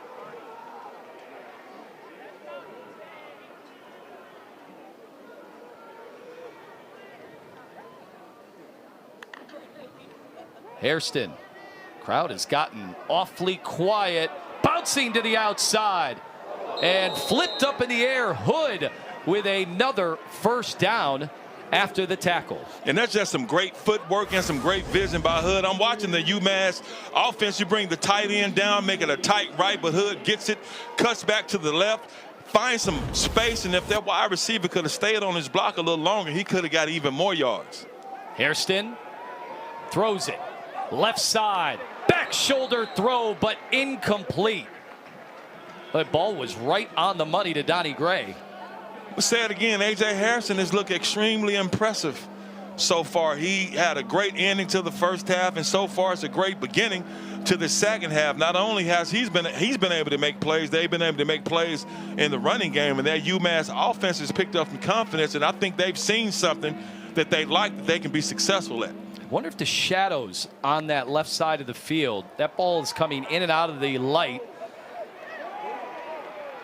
Johnson was trying to get his footing after the catch. The redshirt freshman out of Phoenix, Arizona. So that'll set up 3rd and 11. But I see they want to get Johnson the football to give him the ball in some space. So you throw him on a screen game, but kind of lost his balance. Because Zion Dia Johnson, first time we've called his name out today. Big 3rd and 11. They got some conversions on 3rd down at the end of the half. Kent State ran a stunt. Hairston, the comebacker. A nice defensive play. Right in on that was Tevin Tucker to disrupt the throw. And once again, Coach Key coming out on that defensive play right there. He came out showing a cover 3, but as soon as the ball snapped, they go to a cover 2, then you throw it, and A.J. Harrison thought he had someone open. Just a great break and a great recognition by the DB. Tucker, the redshirt sophomore, Kannapolis, North Carolina. How about this? UMass keeping Hairston and the offense on the field. Kent State trying to get their substitutions, and then we see movement, all sorts of chaos. Everybody's confused. Kent State trying to substitute and get some new personnel in there, get caught on the field. He don't know, do I come in, do I stop? The ref said the play stops. Offense, number 72, 5-yard penalty, 4th down. We have a silent interference. Excuse me. Silent warning. Kent State, it's the first of the game. A bit of a blown opportunity because Kent State was trying to run a sub off the field. UMass got a little giddy. They spotted it, but then they weren't set. The tackle he lost it for a minute right there because they had him, Kent State, with a very late defensive substitution, and they had him with too many men on the field, but the offensive tackle inexplicably comes out of his stance. Wayne Harris stationed at the 10. He will signal for a fair catch, goes over him and into the end zone, and it'll be a touchback. So the Golden Flashes get their stop, and they'll touch the football for the first time of the second half. It's MAC football on ESPN.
All right, so you see a pair of Newbins right there on the field. Tyler Newbin, the brother of Jordan, the tailback for Kent State, who's back healthy this week. He was drafted in the second round, part of what looks to be a potentially magic draft class over the last 2 years from the Giants. Both, how about this, were coached by the current UMass coach, Joe Harris-Simiak. So interesting that the worlds collide of football. We always talk about, Doc, a small fraternity. It is, man, very small fraternity, especially that NFL fraternity. So it's good to see your NFL brother here at the game supporting Jordan. Pretty cool, you know, to have the opportunity to do that. Obviously, the Giants played on Thursday night, pulling off the big upset over the defending Super Bowl champs. Looks like the Giants have a lot of young players to get excited about, and certainly Newbin is one of them. Yeah, great win for them, man. Beat them down. DeShields throws left side, and that's enough for a first down and more.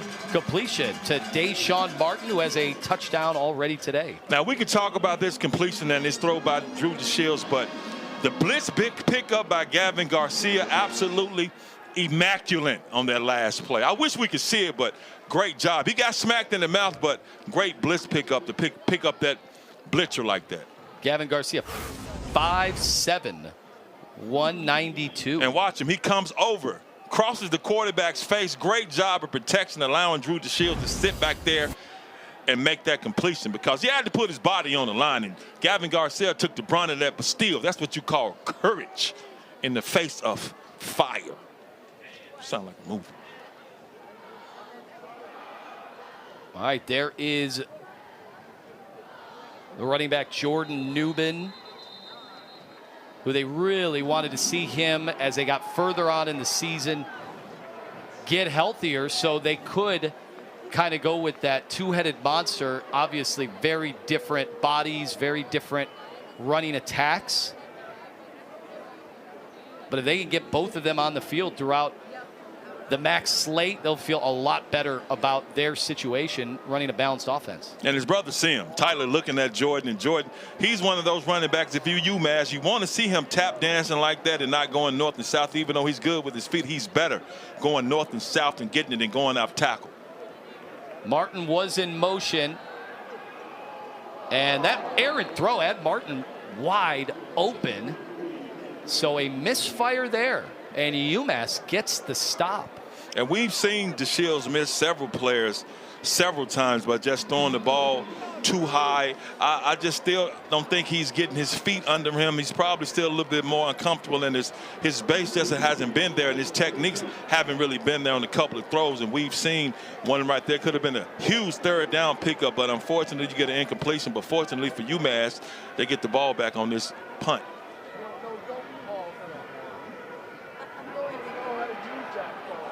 And it is a fake. The gold flashes pulling everything out on homecoming. First down.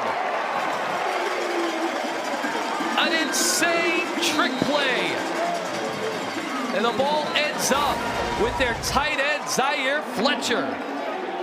Now you can talk about a punt, but they bring DC DeRillis Clark out on a reverse. He gets the pitch and just great patience.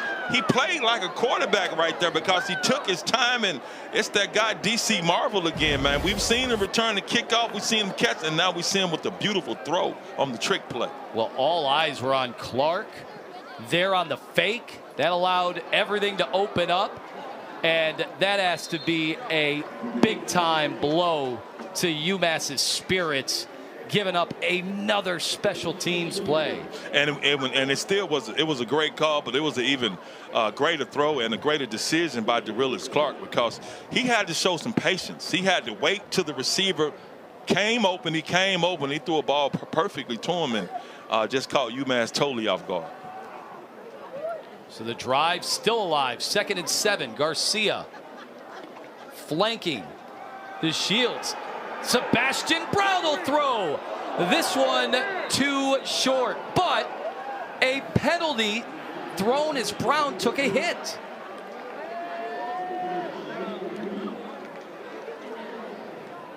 Master, defense, number 9. 15-yard penalty, automatic first down. Well, UMass is saying, we didn't think he was passing. Of course, he looks like a runner to them, but even though he is a receiver, but he turns into Sebastian Brown, turns into a pass thrower right there, which is technically a quarterback. So once the ball is gone, he's throwing, you cannot hit him, and he hit him late, and he got called for it. So there, a mishap with the snap. They couldn't field it. So, boy, we've seen a little bit of everything on this drive. Mistakes to go around. And now another flag as the players are having a polite homecoming discussion. And you said it, Anthony, we've seen it all on this drive. We've seen tricks, we've seen tempers, and we've seen tantrums. So we've seen it all, and right there, it looks like we may have had another temper or a tantrum. After the play on sportsmanlike conduct, defense, number 90. Half the distance to the goal, automatic first down. That's his first of the game for ejection. 2 penalties, so costly to the Minutemen. All right, so take a look as there's still all sorts of contact after the whistle. Umpire was right there to see all of it.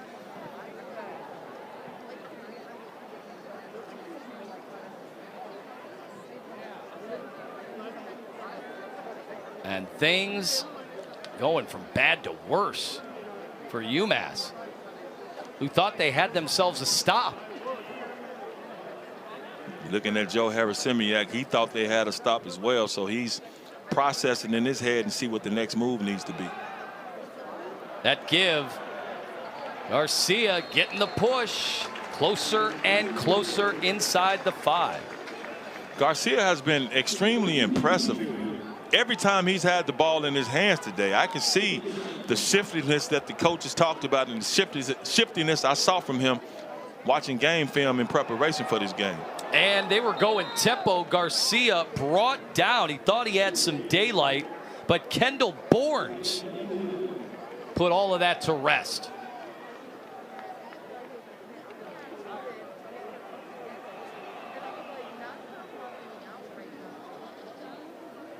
Cade Wolford subs in, as does Wayne Harris. On a 3rd and 5, they can get a first down without getting into the end zone. 7:30 and ticking. I haven't really heard Cade Wolford's name too much today. I was expecting it, but maybe now. Harris in motion. Newbin the back. The Shields throws to the right side. Can he get inside the pylon? It's close. Harris thought he had a touchdown. And at the very least, it's first down and goal for the Golden Flashes. They are looking to line up immediately. Fans just saw the replay. They wanted a tutty. DeShields, fade route. And that one never got started. A late flag enters the end zone. They were looking for Martin. Pass interference, defense, number 1. Half the distance to the goal. First down. Malcolm Green, he's been shadowing Martin throughout most of this game. And he got hands to the face and everything, and Martin just kind of slow walked him and going. But you look at this play, I love the way it was set up. You had some crossing routes, clears it out and gives it to him in the flat, and he almost got the touchdown there. Boy, Newbin, they get to him before he got to the end zone. Might have lost yardage or footage, but they went backwards.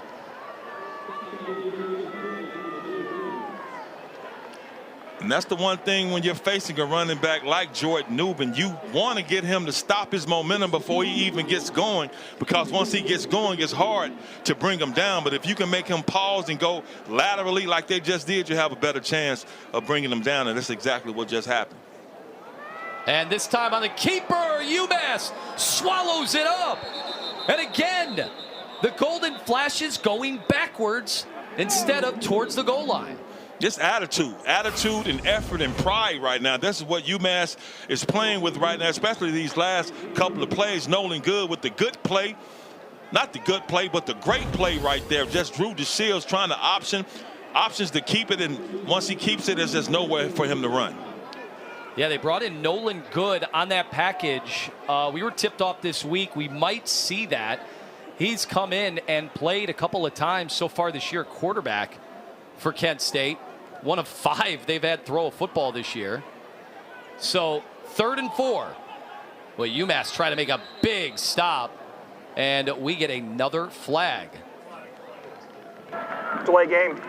Offense. 5-yard penalty. 3rd down.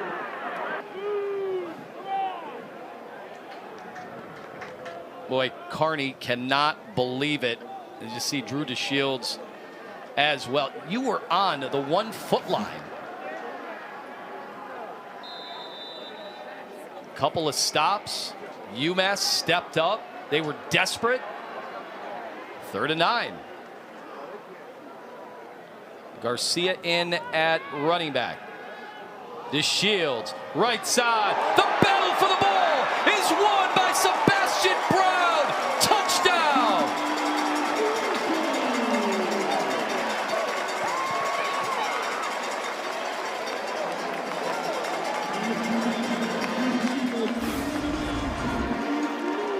And when you watch and look at the ball, Drew DeShields just throws it up there. Tarek Mulder is able to pull it down right in the bread basket, catches it over the defender. DeShields puts it only where Mulder can get it.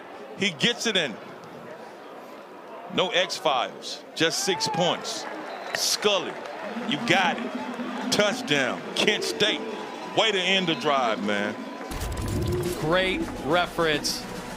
I'd say the real ones know. DeRealis Clark on the throw to get things jump-started. And then the touchdown. Mulder winning that battle. And Kent State winning this game 28-6.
Outs. Well, we've had a couple of wild drives in this game today, aided by penalties, trick plays, more penalties, and Tarek Mulder just saying, I want that football more than you do. Just incredible. Let me get that now. He jumped to high point the ball, but he went to high point the ball, and the ball, it was at a low point, but he got it off the low point, turns around, gets it in. Drew DeSeals places it perfectly, man, but to even come down with that ball to be able to catch it while he's in the air and fading backwards and still to have the concentration to catch it, get down and score a touchdown. Just a great job by Tarek Mulder from Lexington, Kentucky.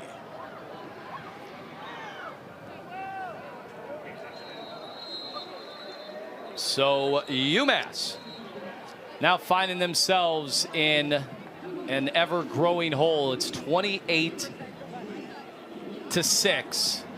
What can they do? We've seen some good moments out of A.J. Hairston where he has looked composed, but now you're really up against it, especially with the problems your offensive line has had today.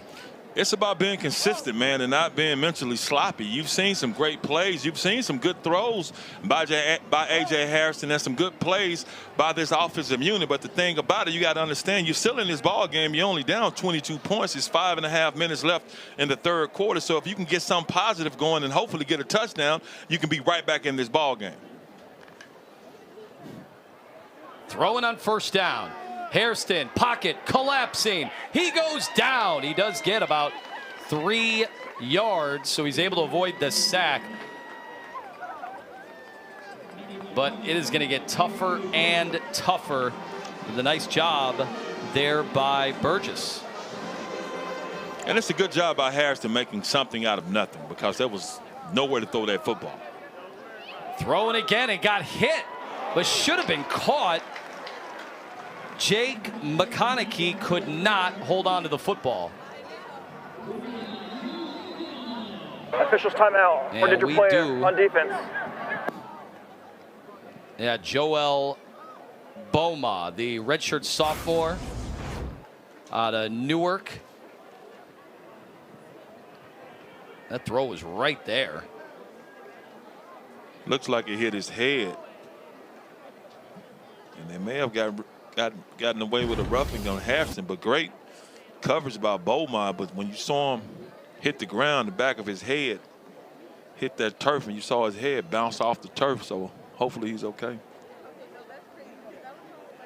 Trainers are out there near midfield. We already had 2 UMass players carted off, unfortunately, in the first half. Sullivan Weidman, their left guard, also right guard Mao Glynn II. Good news here is that Beaumont got some assistance to get up, and now he's walking off, trotting off, I should say.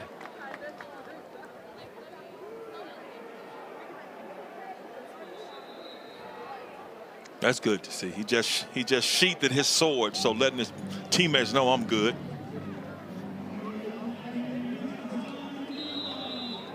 All right, UMass desperately needs a conversion here. 3rd and 6.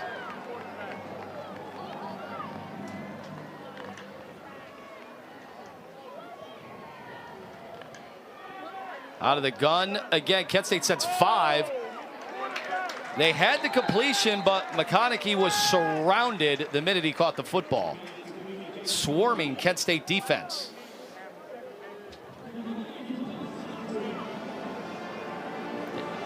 It looked like they want to keep the offense out there.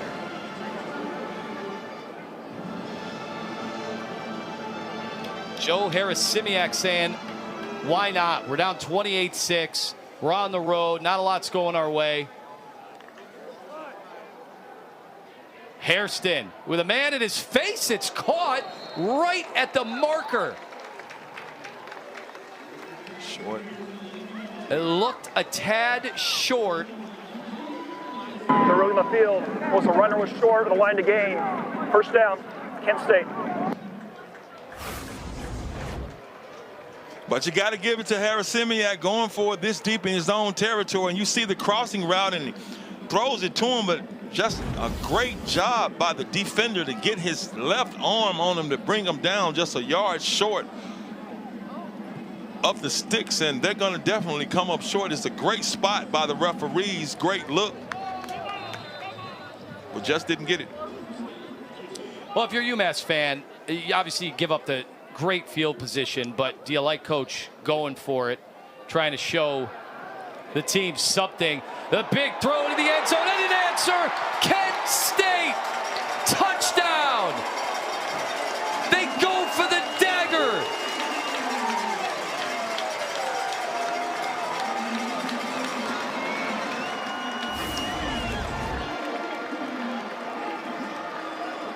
And Drew DeShields knew he had him open right now. Come out with the quick play action, and the receiver was on top of the defender as soon as he came off the line of scrimmage, and he just threw a perfect ball to him and just a perfect catch, perfect execution. They didn't waste any time going right for UMass's neck. Extra point is good. Kent State now pouring it on. What a throw and catch. Ardell Banks from right up the road. Massillon, Ohio, the redshirt sophomore. There was the 4th down stop.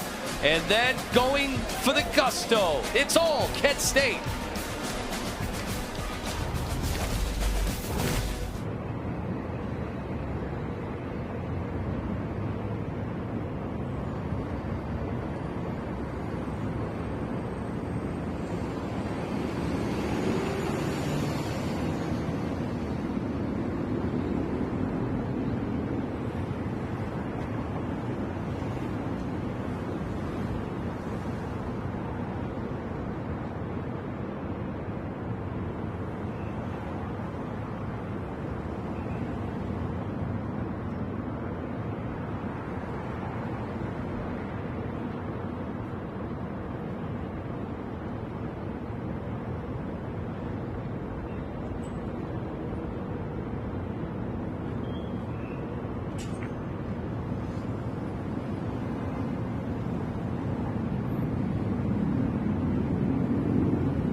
Welcome back. Hey, we want to take a look at that last touchdown, and I love Ardell Banks. Drew DeShields didn't even look at him. Banks like, oh, you going to man me up? I see you squared up press, but you going to give me a free release? Free release? I'm not going to even put my mouthpiece in my mouth. I'm just going to stack you, get back on top of you, get your hands up off of me. DeShields, perfect ball, high points, it, clubs it, claws it, touchdown, and he even kicked the defender at the end a little bit, man. To just throw salt in the wounds. That's just a great route and great throw by Drew DeShields.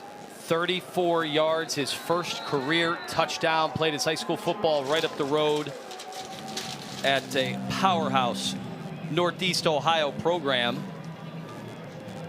over at Massillon. And in a blink of an eye, you saw the turnover and then going for it all on the very next play. Just like that, 35-6. Yeah, we see you, my guy. This is what you call belt to bum right now. So UMass have to answer, because you have to continue to stay in this game and continue to try to stay positive, because you still have a lot of season left. And as I talk, you still have some more mental sloppiness by the slot. Number 0, 5-yard penalty, first down. You know, we said at the outset of today's game, in roughly 3 hours, one of these teams was going to be feeling a lot better about the trajectory of their program. And pretty obvious who that is today. Eats and beats. Told you, man. Eats and beats. That's what Kent State wanted today, and that's what they've been getting. They send the blitz, and that ball off the hands of Kezion Dia Johnson. And now nothing going right for the Minutemen. Right now, Coach Key just continuing to bring pressure. He has all the confidence in the world that his defense may bend, but they have not broken today. 2nd and 15. Harrison takes a shot. And while it feels like I am on repeat, Antoine Campbell Jr. nearly got home. Once again, that's a different name that we're calling, a different player in a different position, but pretty much the same kind of play. And you see they bring some more pressure in. 1-1 gets his hands on Harrison. Incompletion. I mean, they're just dominating UMass offense in every way possible right now. Here they come again. Hairston somehow gets it off. And Kent State says they've got an INT. Turnover. Hairston suffocated under the pressure. And Joel Boma, who had left the game last series, comes back and gets the INT. And you love to see that about Joel Boma. We just saw him lying on the ground, head hurt, but he comes back out to make A.J. Harrison's feelings hurt. Kent State brings some pressure, and Boma, beautiful break and low points the ball, gets a pick, comes up with the huge play, and you deserve to celebrate, my guy. You deserve to run down the field so everybody can see you.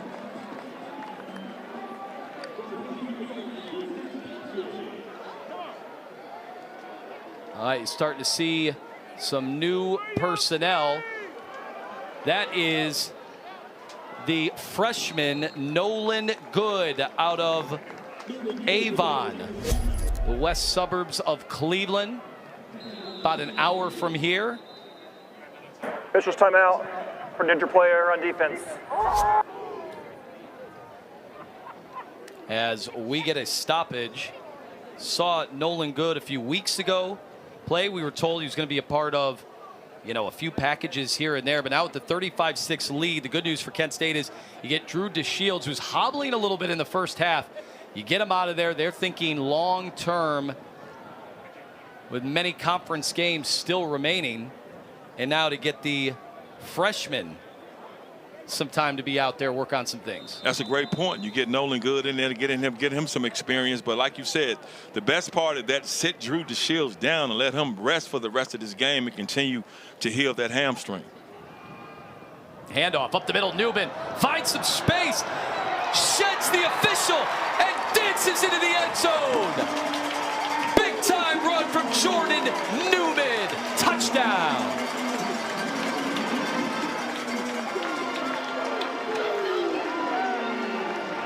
And his brother with the weekend off from the New York Football Giants, loving every minute of it. Look at this run. Draw play, slide over, get the rock. I'm going to tap, and get out of the way. The got out of the way because I wouldn't want Jordan Newman to run into me either. But Newman is able to show the sweet feet. He's able to slide past the umpire and get through them UMass defenders, man. And he's the man of the hour, getting touchdowns on the Minutemen. They say homecoming, it's about friends, family, your classmates. Nice to have the family root you on as they have opened up the floodgates here at Dick's Stadium. 42-6. All Golden Flashes this afternoon. Once again, beautiful run, beautiful vision, but some great blocking downfield. And look at Tyler Newman say, yeah. You know me, I'm in the league. I got a little loot, so we're going to eat good tonight, man. You keep toting that rock right there. And he probably told his brother, look, for every touchdown you got, I got a little handshake. But it ain't illegal because they're brothers, man. But 13 carries, 74 yards, and Jordan Newman is showing why the coaches were so excited about having him back, man, because he's putting on a show. And look at bro, he's probably, look, they texting him, you see your brother out there taking care of business? Say, yeah, I see him. I'm here hanging with him. I want to go wherever they go if I'm a student at Kent State tonight.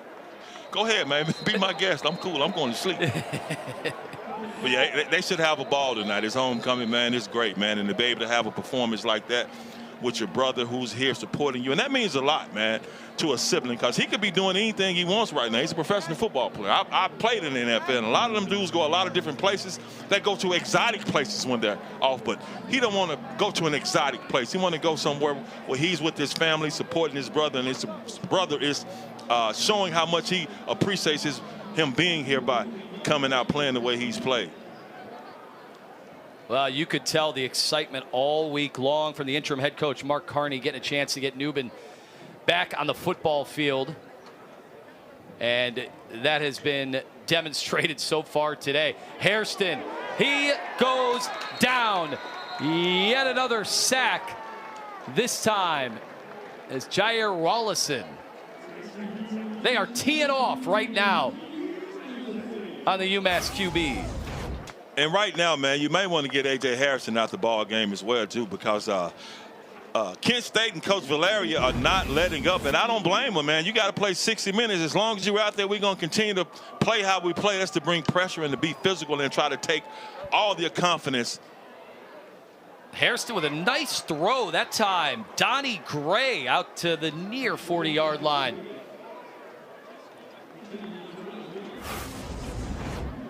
And I say it again, Harrison has made some great throws. Look at the little sidearm, man, little skinny post. And Gray, nice pluckage out of the air. That one incomplete on the far sidelines. Gray was defended well.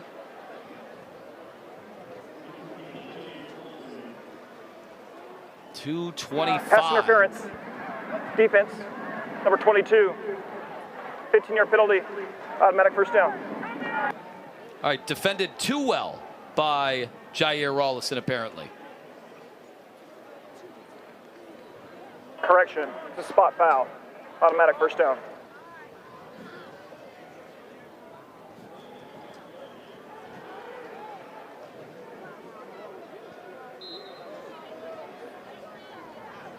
Well, Rollison continuing to be aggressive. As Kent State defense continuing to be aggressive. Hairston needs to get rid of it. Does just in time. That time sends it out of bounds.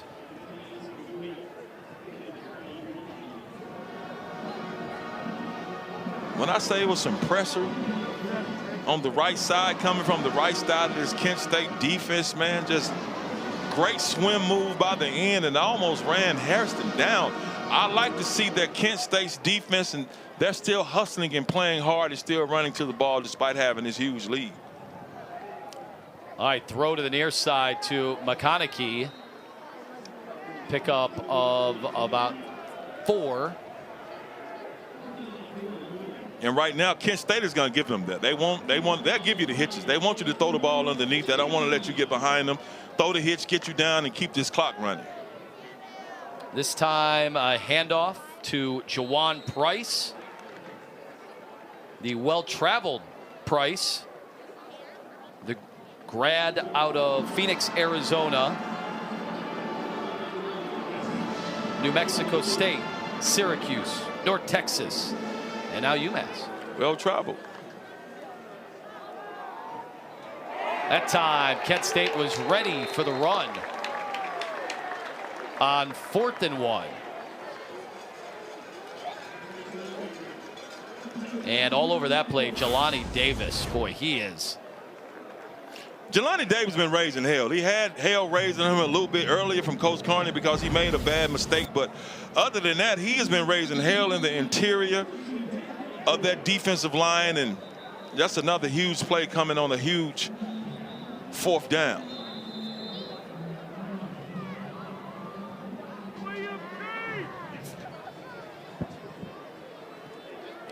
So Nolan Good back out there, quarterback. Gonna get a lot of action here in the second half with the score 42-6. That handoff this time to Garcia, gets on the other side of midfield. 1:20 to go. And you know what? That's such a good, effective run. People at home, that may not look too impressive, but it's 4 yards, man. And as a running back, you want to average at least 4 yards a carry. That's a good average to have, and that was a 4-yard carry. So now it leaves you at 2nd and 6. Snaps it with 50 to go. He'll keep it this time, try to get to the outside. But UMass was not going to let that happen. But they love a lot of goods, smarts, and athleticism. And all he did at Avon in high school was lead his Eagles in high school to a 16-0 season and their first D2 football state championship. Well, I can see why. I can see what the coach is seeing him. He's tough. He has some quickness. He just needs some experience, and he's able to get some valuable experience today in a game like this. Newman in motion. Good. Tries to bounce it to the outside. Took the hit and stops the clock. That's one thing coach is going to have to coach him up on, because he wants him to stay in bounds, let that clock run. Don't go out of bounds. All right, so that'll take us to the end of the 3rd quarter. Boy, what an afternoon here at Dick Stadium. If you are a Golden Flashes fan, you are loving what you are seeing today. 1 quarter to go. It's MAC football on ESPN.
All right, Kent State fans, don't adjust the score or your TV because it is 42-6. So obviously the schedule for Kent State, tough to evaluate them considering they have played up big time. And there's a good reason why. You see those dollar signs and what that means to a program, especially one that is in a bit of a pivot here.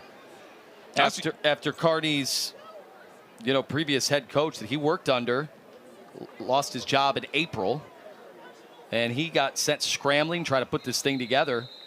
And so they will relish days like these. No doubt about it, man. But you know what? That's a great cash infusion, man, to play those kind of games to get yourself ready for conference play. You look at the strength of schedule, second in FBS, but the rest of the season is 115th. He's played these tough games and this tough competition, so now his team knows how to deal with adversity, and they got some money, some good money off of dealing with adversity. So now hopefully they can take some of those tough lessons that they learned against some of those big dog schools and apply them to his conference schedule. Yeah, Coach said this week all their goals still ahead of them. So just because they had those losses in some very tough venues, they felt that they still got so much out of all that, making those road trips, going on the road, not playing scared, really test the mettle of a football program, and you see what you have. And now you're here in MAC play, and you get a victory today. You're feeling really good. Because they're ready. When you go in and play games like that, you don't go in expecting to lose. You want to compete and you want to win, but if you do lose, you kind of understand that, sometimes other teams and other programs just have a lot more dogs than you have. That don't mean you don't have dogs, but they just have a lot more dogs and they're deeper. So you gain some experience playing against those squads and some money. So now you're ready when you start playing games like this. Hairston on the comebacker to Donnie Gray was able to slip that ball in Number there. 70 of the offense must sit up for one play for losing this helmet. And I still say, regardless of this game, you look at the score 42-6, but I think A.J. Hairston, because Coach Harris-Semiak said he was waiting on a quarterback to grab this job, I think A.J. Harrison has done that today because he's played a good game. Has thrown the ball 44 times in this football game. A lot of that dictated by the score, but also they wanted to be aggressive. And they thought they had some opportunities there in the first half. They had a couple of nice drives that led to field goals. So something to build on there, certainly, for an offense that has really had their issues all season, especially at QB. Yeah, they have. I mean, it's just been, it's just been tough to get anything positive going against this Kent State defense because he's thrown the ball a lot and no touchdown passes just because this Golden Flashes defense has been so stingy. Yeah, that one broken up by C.J. Young. We've called his name a lot today, man. He's still in there and he's still playing hard, and that's what you want to see by your best player. C.J. Young has played ball. He's played good from the first snap, and here we are in the blowout in the fourth quarter, and he's still playing hard right now. 3rd and 9. Had some time to set up and throw, and it's incomplete. That time, the intended target went down. So it's 4th. We've already seen them go for one of these. This time, they will run the punting unit onto the field.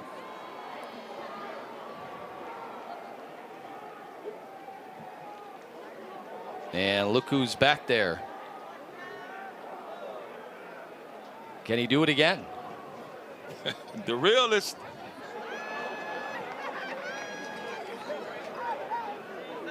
Already brought a kickoff to the end zone. He'll field this at the 10. Fair catch by Darius Clark. Maybe he's tired. I don't want to get hit, man. He's like, I'm trying to go to the crib, man. 42-6. Kent State will get it again. Timeout for media. In a little bit.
Drew DeShields back healthy, at least healthier, and has made a bunch of plays. He has 4 touchdown throws.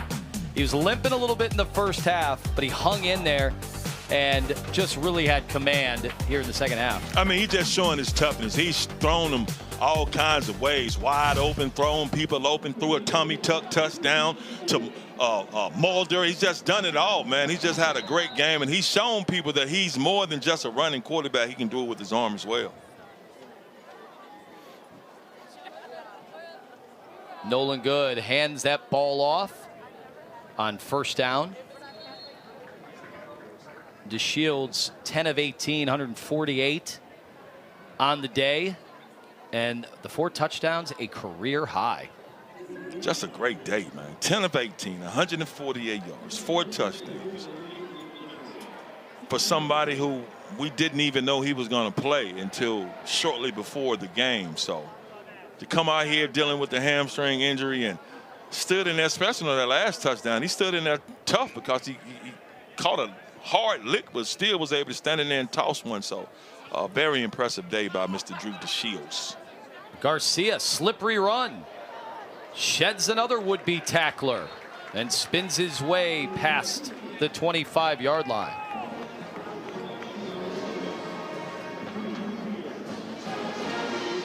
And look, the way things have been going around these parts, you see 4 touchdowns, you see 42 points. And look, they got off to Schneid. They finally got that elusive victory in the opener against Merrimack. But now you're in conference play. Should have beaten Buffalo, and they've been thinking about that ever since.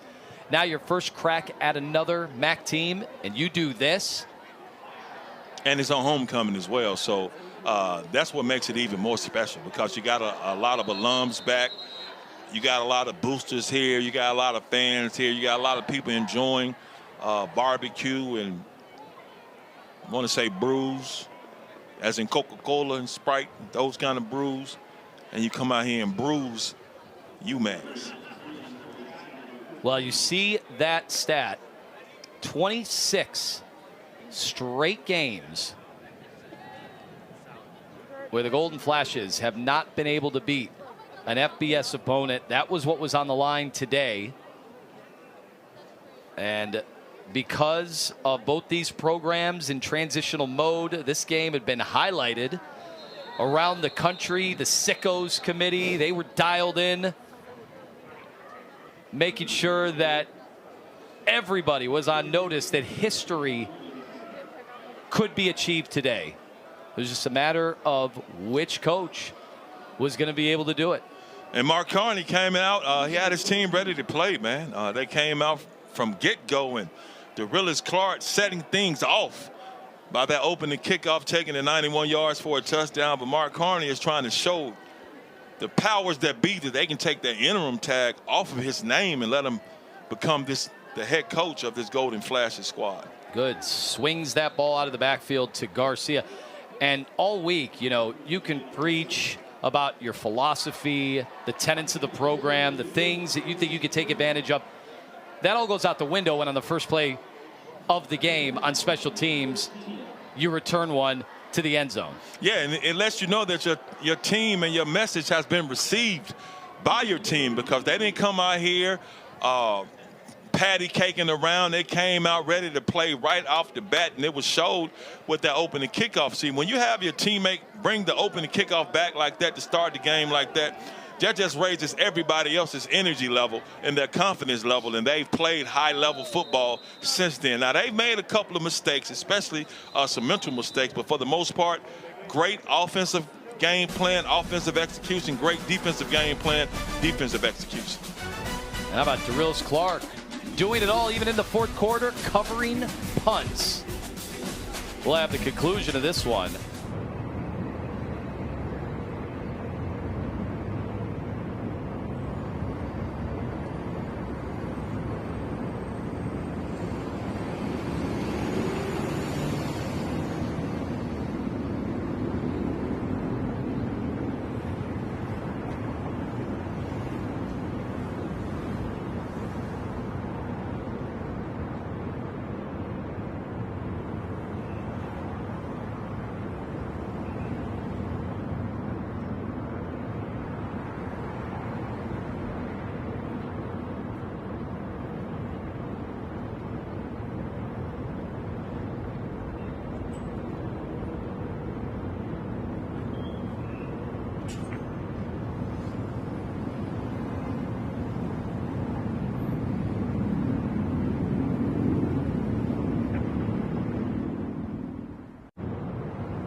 Dorelis Clark turning heads, not just here, all over the country. The text I've been getting.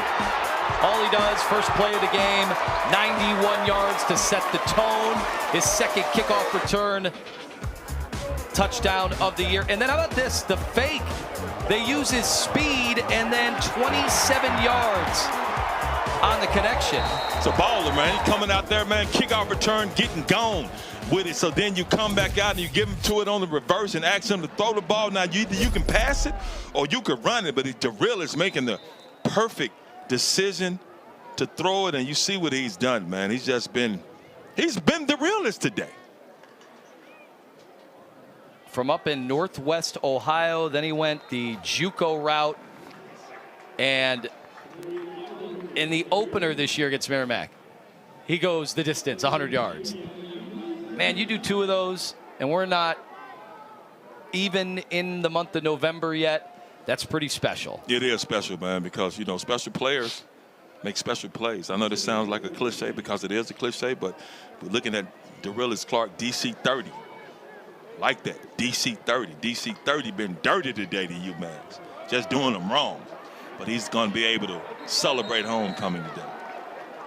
A handoff that time to Demarion Alberic. Unfortunately for UMass, another injury. Offensive lineman at that, Anthony, man, they can't afford to lose any more old linemen. They had two go down earlier today. If you are just joining us, Sullivan Weedman went down early, Mao Glenn the second, and this would be a blow. Good news is he's walking off, but they had the card out earlier for a pair of offensive linemen. But Luke Payton, 6'7", 320, Columbia transfer. I will say this, after hearing head coach Joe Harris-Simiak after their loss against Western Michigan, I'll say you should be tuning in to his thoughts after this one. Because he is outspoken and he is a truth teller about the state of affairs with his program. He knew this year was going to be rough. I don't know if he thought it'd be this rough. Yeah, you know what he says was on his mind, man. A lot of times people say things and you want to coach a little softer and be nice and say sweet things all the time. But a lot of times people need to hear the truth. A lot of times brutal honesty hurts people's feelings, but sometimes feelings have to be hurt in order to get better. And I'm pretty sure he's going to look at his players and point out everything that they did wrong, that they need to improve on. And in order to get better, you have to be able to look in the mirror and have somebody look at you and tell you where you fell short. Another punt. Clark lets it sail over his head. It's a touchback. And we'll take another look. Kent State here in the fourth quarter, 7:41 to go. All Golden Flashes.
42-6, UMass in a big hole, and it has been a head coach who's been very truthful issue in the about his past program. here for me, just looking at it, and I truly believe this. We need to become a hometown, right? Everybody here is from a hometown. There's a connection. There's a community. You care about the place. You'll go above and beyond. I think. And I understand what Harry Semiak is talking about right there, man. He wants people to come here. He wants them to be here. He don't want them to come here and try to put something on tape, add to their resume to go get a different job somewhere else, as like going to another school. He wants UMass to be the place they want to be and wants them to stay there. So, and that's the only way you can build a culture. You got to have guys around 2, 3, 4 years, because you can't really build anything if people are constantly coming and going. So he wants to have people that come and wants to stay here and be here and have some pride in this program. 17 years coaching football at the college level. And that is somebody who will tell you things you don't necessarily want to hear. I mean, they had a 2.5-hour film session with the offense following their loss to Western Michigan last week, and they went over in agonizing detail every single play from that game, basically setting the tone that this is the type of details that we need to clean up to be able to be a winning football program. And people need to be called out, especially in a sport, in a team sport. You have to know what your deficiencies are and what your faults are so you can clean them up, because if you don't know what you need to get better at. And sometimes you need those other set of eyes that's supervising you to show you what you're doing. Offense, number 35. 5-yard penalty. 3rd down. Yeah, seeing some new personnel groupings on the field, so a little sloppiness. Now, next week doesn't get any easier for UMass, even though they will get to be at home. They'll take on Buffalo.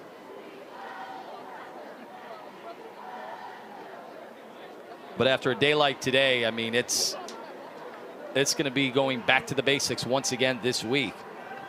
And so we'll see what they're made of.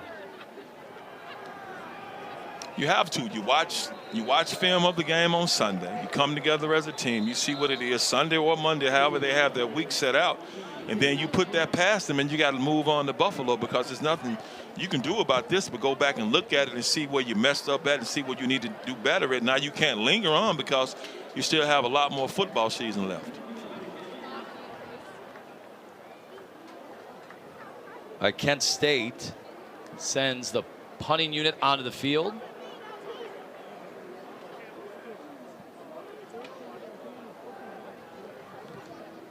And it's Charlie Durkin. It's fair, caught at the 35-yard line. So we alluded to the schedule for UMass. Here's a look at the rest of the Mid-American Conference on Saturday, going up to Toledo. And it's good news, bad news situation. Kent State feeling really good about things today. Slight bad news is that Toledo's coming off a tough rivalry loss. So you can imagine they will have their full focus. But it is what it is, Anthony. Kent State, like, it is what it is, man. We won. Y'all lost. Y'all can be mad. We're going to be happy. But when we meet, we're going to come together and play some football. So who cares about them being sad? I know Kent State doesn't care. No, they do not. Meanwhile, Brandon Rose took the snap at quarterback for UMass last week, 9 of 17 in the loss in the first half to Western Michigan, and then he got benched. Part of the offensive struggles, and obviously the team had those turnovers. Utah transfer. And it's been a rocky season, to say the least, for Brandon Rose, but getting some reps here at the end of this one. And it's tough if you've been a starting quarterback and you get benched, and then you come in the next game or whatever and really clean up work. You have to keep yourself focused and not be too down and get depressed on yourself. So Brandon Rose coming in here, still getting an opportunity to get some playing time, because Coach could have easily went with someone else, but he's giving him an opportunity to come in and finish this ball game. You see the numbers, 3rd and 1. He's going to have to try to make the most of these opportunities. They do get the first down. You know, we've given a lot of props to Coach Valeria, the defensive coordinator for Kent State, but how about Clay Patterson, man, the offensive coordinator, came out with a game plan, dealing with an injured quarterback. Your injured quarterback still able to call plays that he can be effective and good at, because you know he had to temper his game plan and his playbook a little bit because Drew DeShields, I'm pretty sure it was limited, but still, Clay Patterson coming out here having a great offensive game plan for these Golden Flashes, and they came out here and flashed some brilliance today. All right, defense is there once again on the inside handoff. Nyland Brown making the stop. 3:15. The clock is ticking. As you see, a bunch of new players on both sides of the ball, both sides of the field, getting in some action here at the end of this one. But that's Brown trying to keep that defensive standard going today late in this ball game. It's like UMass going to continue to run the football. Now, we've already seen those injuries earlier today and just have so much of your conference slate still ahead. As you see Alberic getting some carries now. Think they're going to be partying tonight, Kent State? Oh, they're partying right now. Look at Drew DeShields. I see he just came from talking to people in the stands. He's the man today. So, yeah, they're partying right now, man, but they're still engaged. When the offensive players were out there in the huddle and on the field, I still saw Drew DeShields and Jordan Newton still being engaged with the offensive guys who's getting some playing time late in this ball game. All right, Rose will get a throw. It's deflected and picked off. And still on the move. Can he take it to the house? The interception. Clinton Robinson getting the opportunity. This is a 2-minute timeout. And it has just been a deluge from start to finish. Kent State will have the ball one more time. But take a look. The deflection, the good hands, the INT. It's all going Kent State's way today.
That Kent State defense continuing this excellent play. Look at Clinton Robinson saying, it must be the pass right in your face. I catch the tip drill.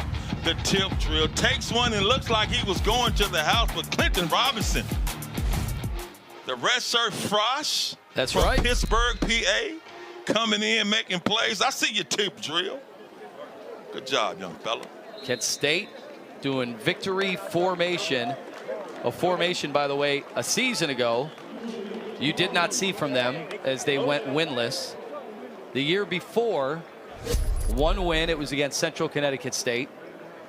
And you got to go back to 2022. Wow. The last time this program could defeat an FBS team, a conference foe, that was Buffalo. But that man, Mark Carney, making his case. He's the interim coach right now. There's one way to eliminate that label. It's games like this. Yes, it's not only did them winning the game, it's how they won the game and how dominant they've been in all phases of this football game, except the punt phase, because they haven't had to punt the ball too often. But just Mark Carney has his team ready to play, man, and they played tough and rough and focused from the moment the ball kicked off till the last light. Just a very impressive performance, and it's just hard to believe they hadn't won a game against the FBS team since 2022, but they still had this kind of fan support today, so this says a lot about this fan base. A big part of what Mark Carney wants to do, get the community, get the campus back engaged. And with wins like today, 42-6, that's one way to do exactly that. What a day of football for the Golden Flashes. A little bit of history of their own, and a good night for this program that hasn't had a lot of them in recent history. It is, man. Great win for them, homecoming win at that, and the win in dominating fashion, man. Just a beautiful day if you're a Kent State Golden Flash. The Shields had 4 touchdown throws. They had the incredible theatrics from Darius Clark, and they take it home. Final thought from you, Doc, today? Just a very impressive football game from Kent State, man. I loved everything I saw from them and what they did and how they came out, regrouping and rebouncing and coming out and putting up this kind of performance. And like you said, getting their first win against an FBS team. And like I always like to say when somebody do great, Kent State Golden Flashes salutes, clap, clap. For Doc Holliday, I'm Anthony Lima. It's a final 42-6 from here at Dick's Stadium. We'll see you next time you've been watching MAC football on ESPN.